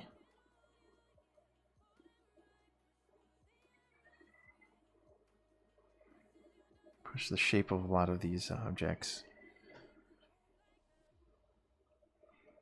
Yeah, because this is the case. Then I need to...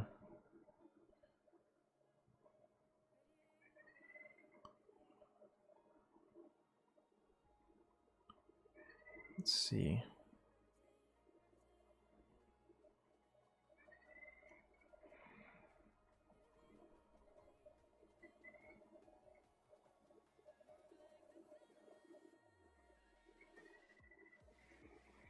Let's remove some.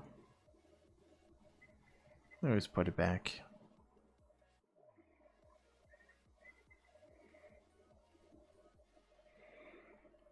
And then actually, that's where part of this has to go back in.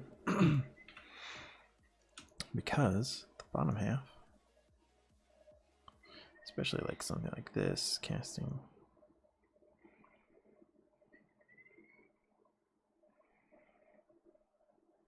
Which one of these has, yes, this little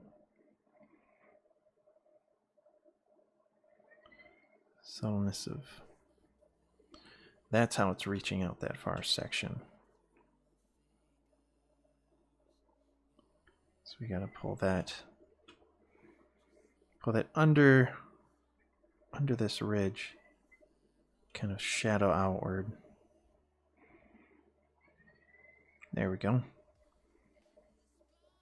That's how this is getting its depth. A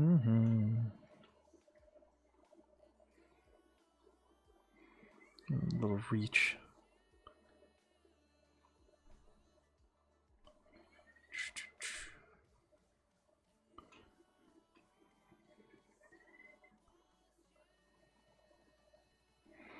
This is definitely pulling it out of its kind of awkwardness and giving it shape. Because that's the point of shadows, shape.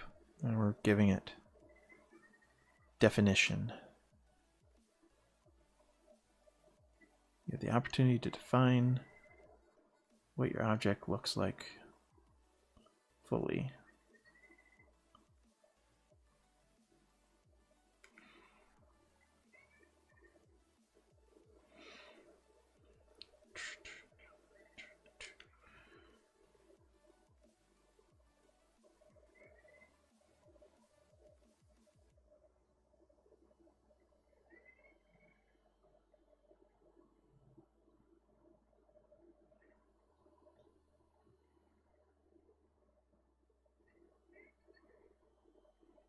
And this is getting to where it's not wrapping around as much, but it's got a little bit of a point.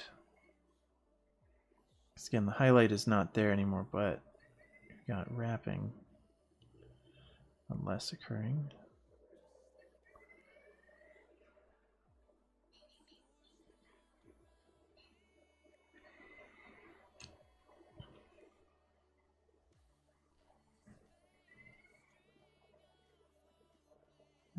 Yep.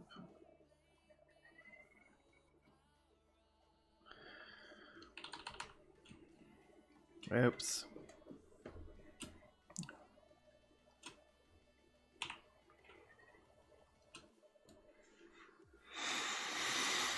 Ah, 2.5 hours. Look at that. You got some highlights in there. You got the shadow in. Definitely need to work some more highlights. Make these subtle transitions work.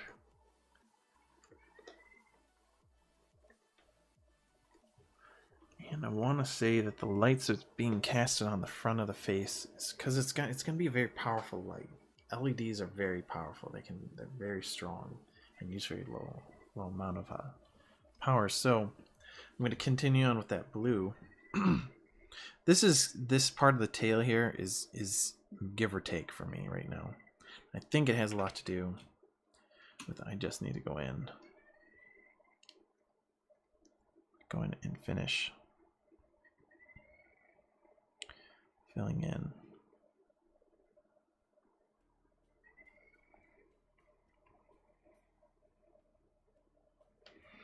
Because that could be all that's really bugging me, is that I know part of it's grabbing it because of how sharp this point is, how much of an edge.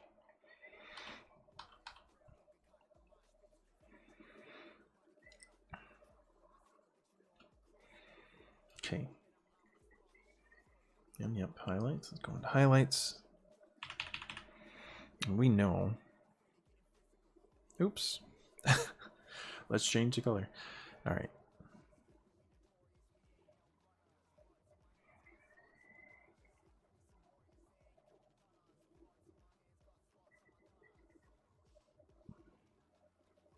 Trying to give it a really big.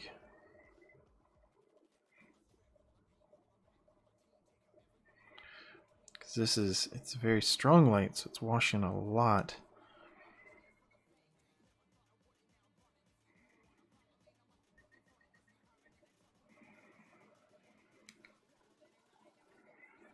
Is it?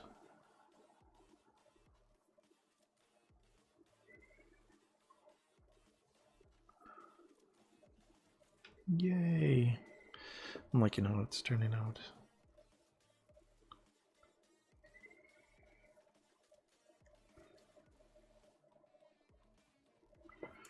High amount of reflection. And then we gotta make sure it's got the transition data that's necessary. And we gotta make that sharp.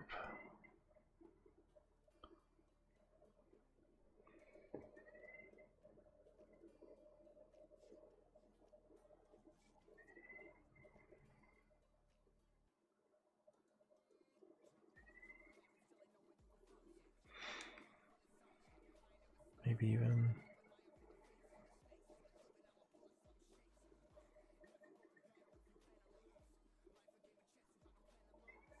yeah. Am I getting too high? I'm probably getting too high.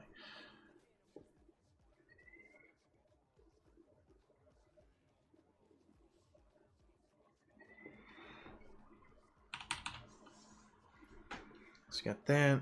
We got a high gloss against the chin also.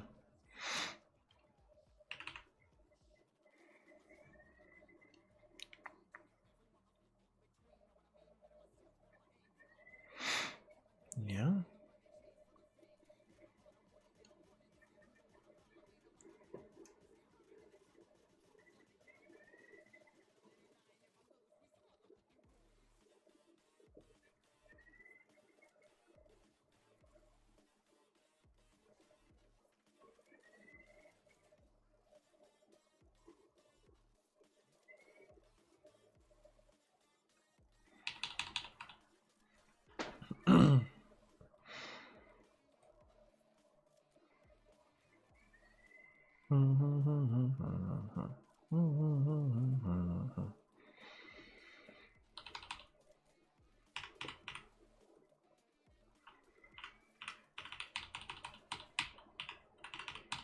No, everything on the face though is contradicting the moonlight. I guess I did have a can at my feet. Oh yeah, I did finish one earlier.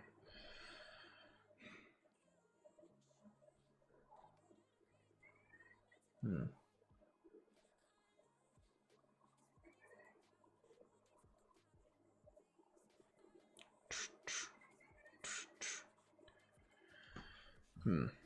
Hmm.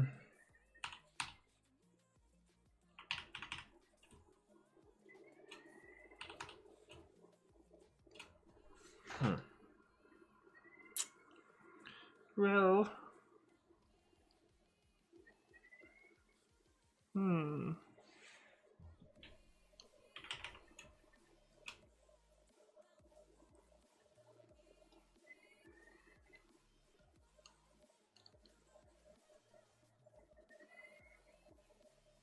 Nah, need a bigger. Let's come in it from both sides. So we gotta go.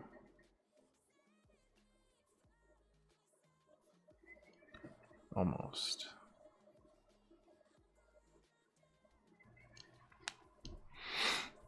And then of course the chest.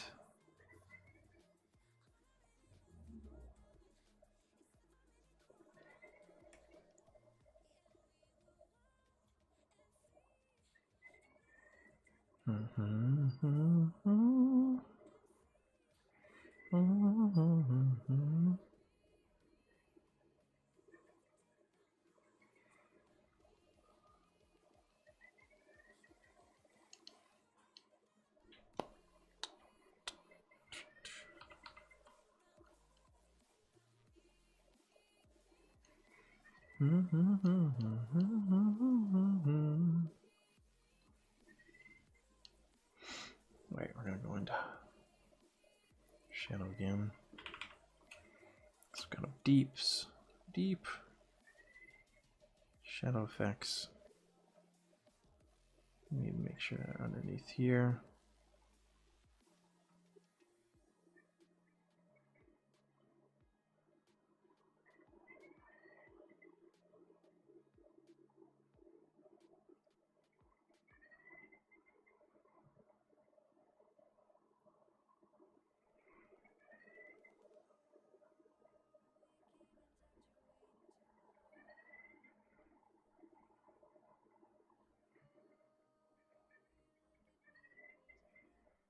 Yeah, this is just all needs to be, because it's curving back enough.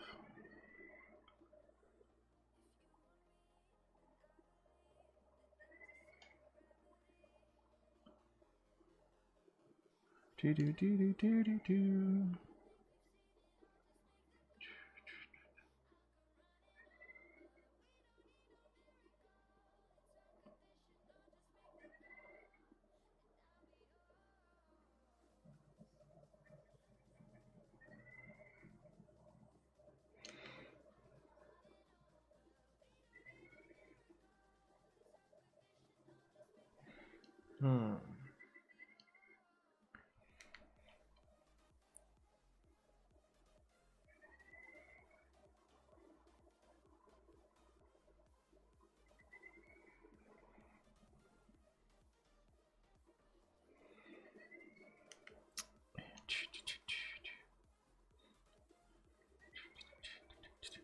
You had that kind of stop right there, so where are you moving?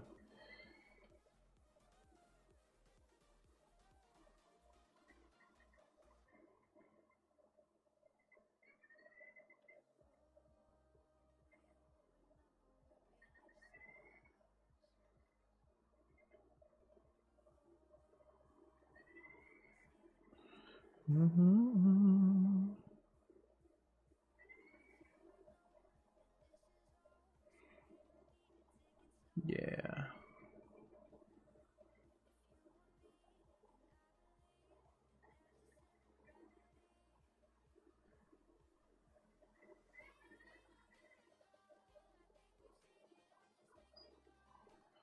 Yeah, this is all.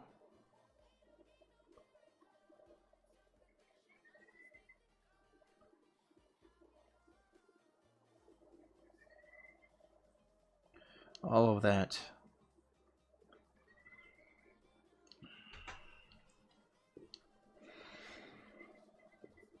And even.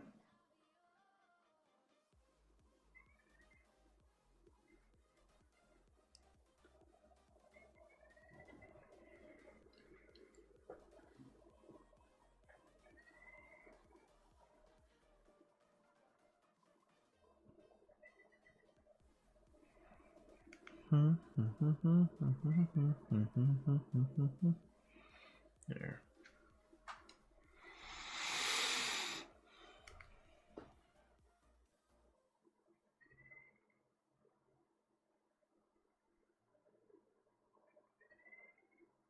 Yes.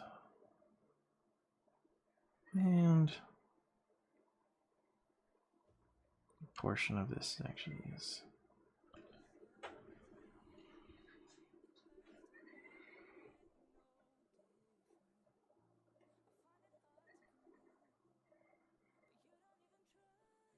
There. There. I'm going to say there a lot. There. There. There. There. There. This is the fine-tuning. Getting portions.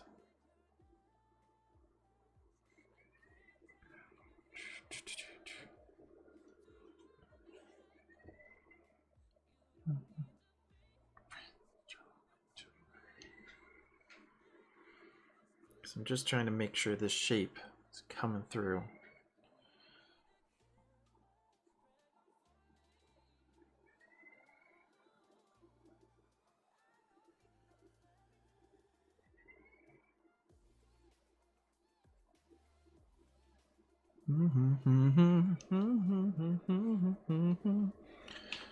I'm just hoping I'll get the shadow and some of the highlights done, and so everyone can see that. So you can see I have two. There's one light source and two light sources. Now this one's only affecting the face though.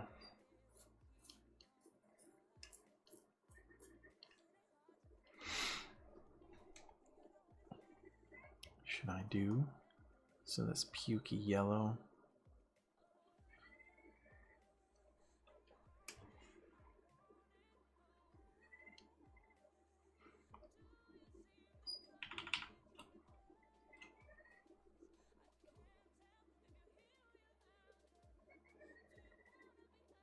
Oh, that's right. This layer.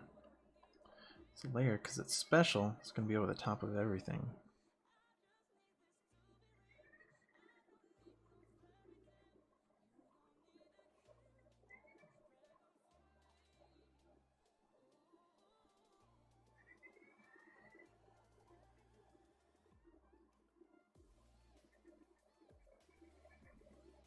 As you can see, kind of blend in this.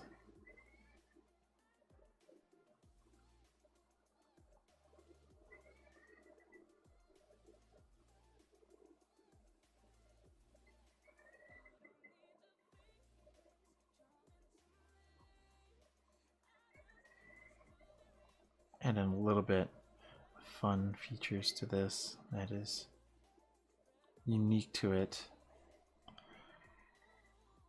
Because, you know, these things, they drool uncontrollably.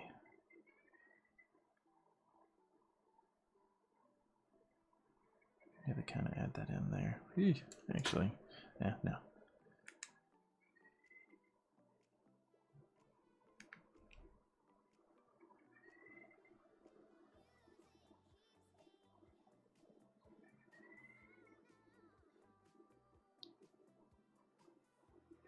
Yes.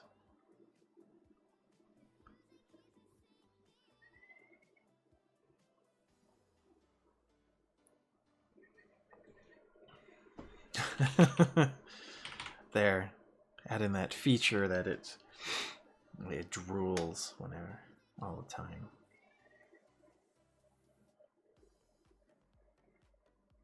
There you go.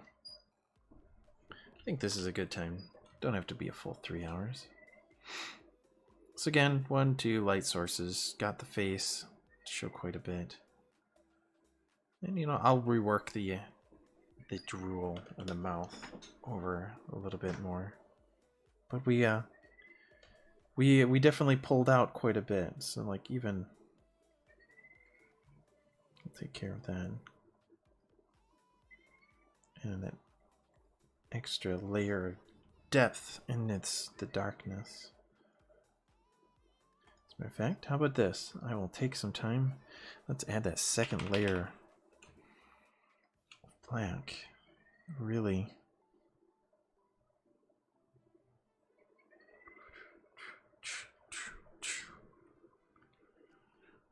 Do.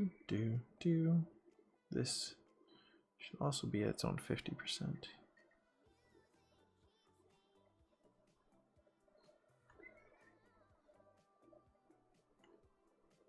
Yep.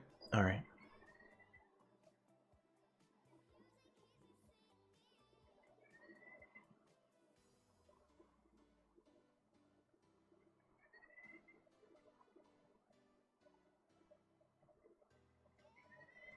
Yep.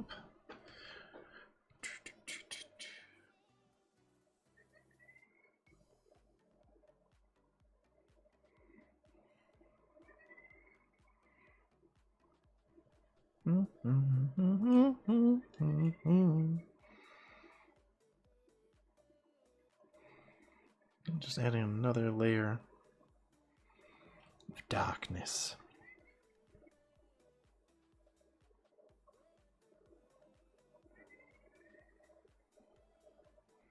And these real features that kind of deserve one extra level.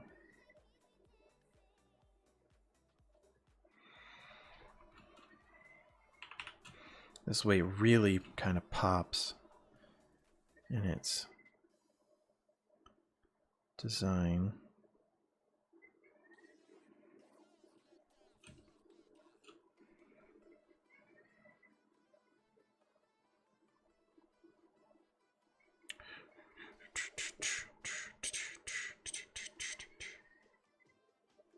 Yup.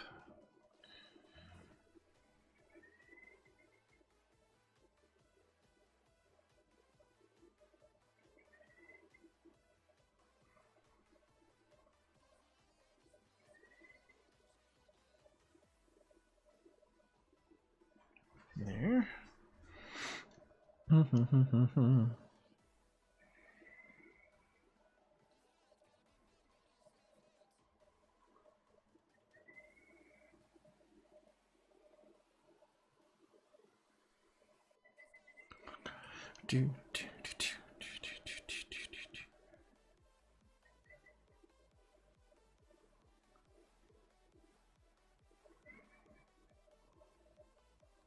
Yes, yes, yes.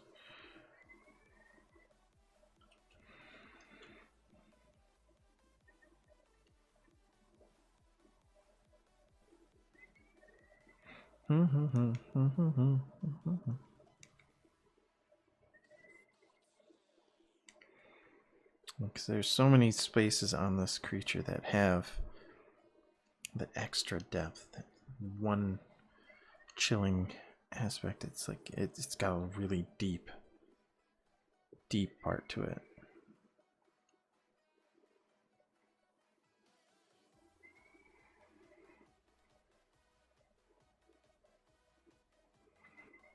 Subtly, more transitions appear.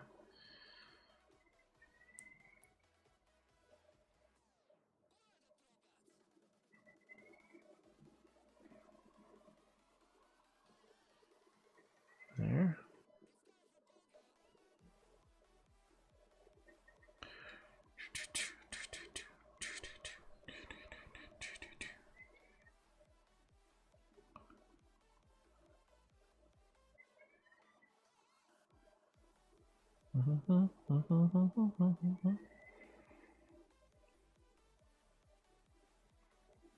This way shows a decent amount of transition from one point to the other to really make things jump out and say, yes, this creature's got some depth to it.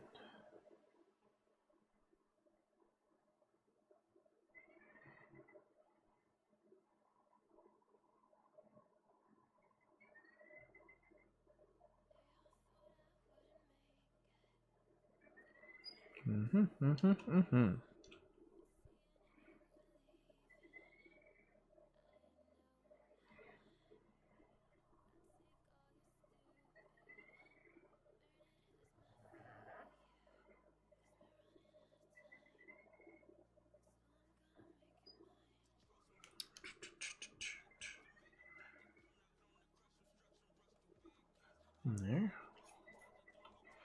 We got this, because this is inside. It's definitely inside the thigh too, so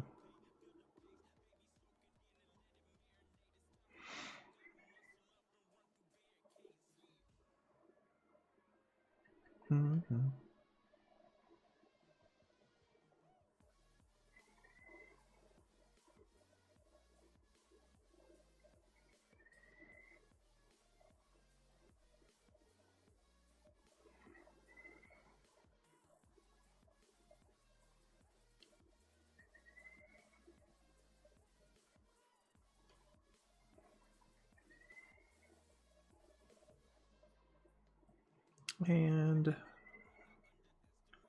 it's shaping up quite well.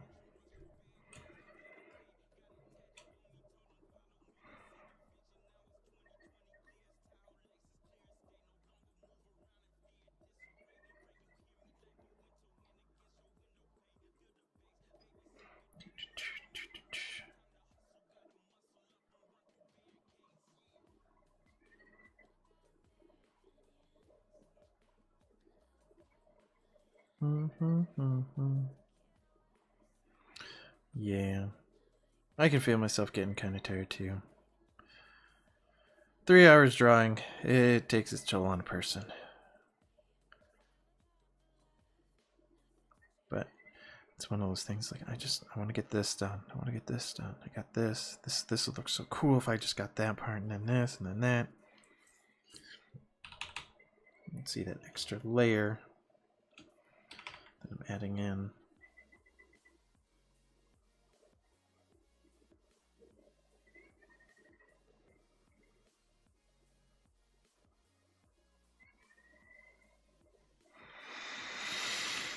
And see how it gives depth to certain portions of the this whole thing.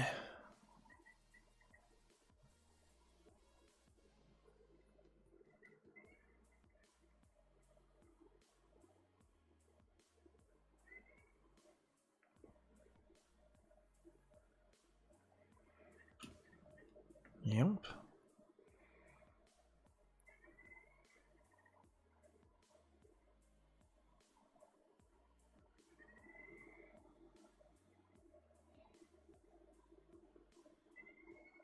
Do.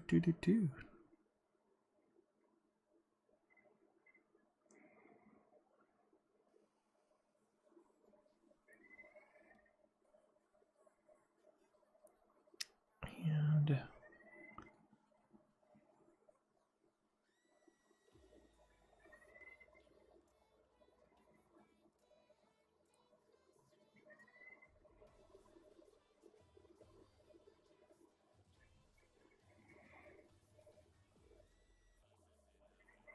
just gonna make sure there's some across that.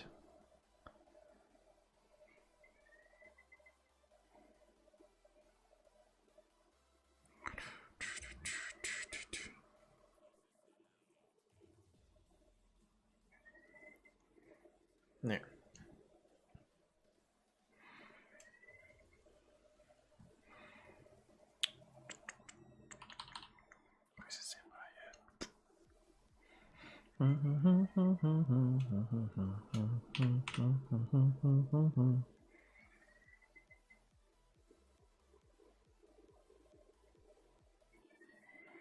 I see myself doing quite a bit because now that I'm thinking about it, I have all of this.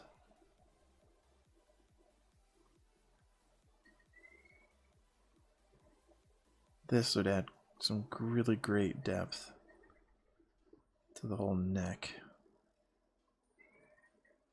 To show that these are kind of plates that are protruding from the skin enough because they get this little extra highlight.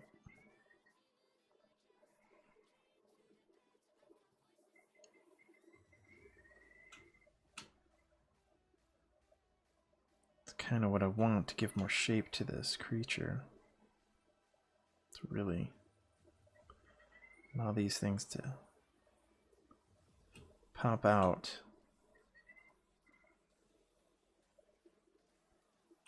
So I'm working with blacks. Blacks are gonna make it very subtle changes.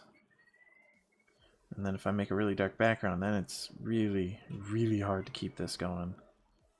But that's where highlights, the deep contrasts, pull the shape forward. No. Yeah, I think I'm just gonna leave it to the outside to make these plates look like they have their own, just like extra underbelly shielding on its neck. Like an adaptation, it knows that it's gonna be a vulnerable spot, but it's plated it on the underside because it's expecting, I guess, most creatures smaller than it instead of having plating all the way around, which would kind of make sense. Kind of. It's very subtle in how it's defining that portion of the edge. And even so we understand that this large portion of separation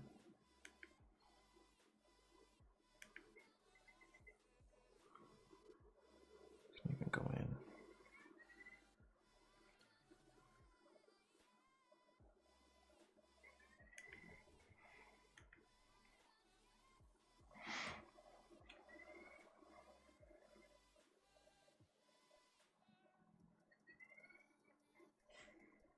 Really define kind of its jaw.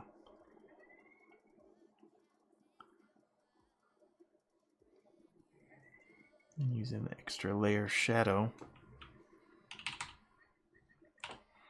to help it kind of pull it forward one more step, give it more shape, give it definition. Ooh. Oh, I definitely need to go stretch. Alright, you know what? I'm gonna even, because this background is way too bright.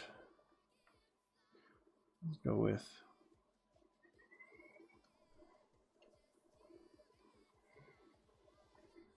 and just duplicate. Unlock you. Got you selected.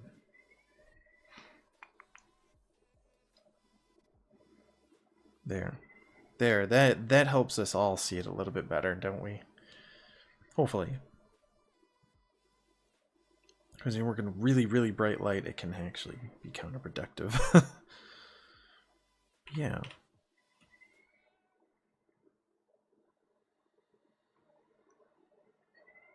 Xenomorph, sauropod. I'm not done yet, but I am getting there.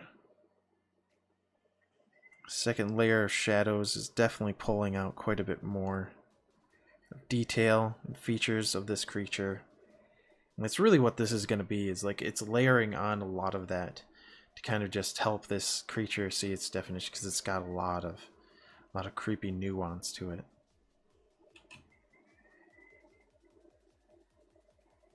Really work on these transitions where the high gloss is, and then where it's going into shadow, and then the deeper shadows. Yeah, here we go. Whole tail, which I don't have a secondary amount of shadows across it at all.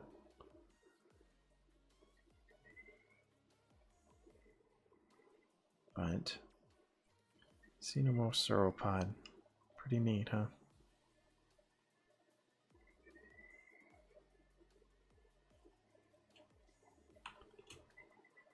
Let's see if we can fill up the screen with it. Yeah.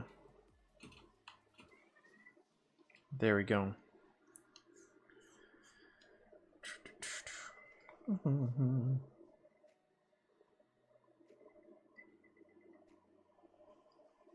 There. Even added the ooziness of its saliva.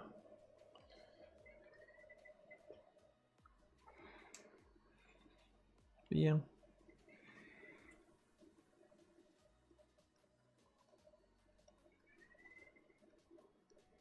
See no more. Plus.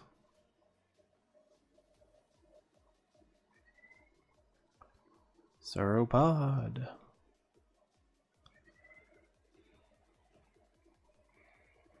Alright. I will sign off. So this is Nathan Roman, aka BoogieMan. There you go. Alright, thank you for joining me. Thank you, Jess, for coming on and talking and giving me some company here while I worked. It was great. And again, she does her little podcast, Venture Time, on her own page. Venture Time, VENTERE time. I'll even write it down. Venture time where she, at 10 o'clock, for about an hour, goes over a bunch of stuff. She has a schedule on her page, so please check that out. She does trivia. She does, there's going to be a musical night. It's going to be a variety of things, but it's on every night at 10. And I'll most likely be there. So I'll be in the chat. So hopefully I'll see everyone else. But this is the BoogieMan dancing on out of here. I'm going to catch you critters later.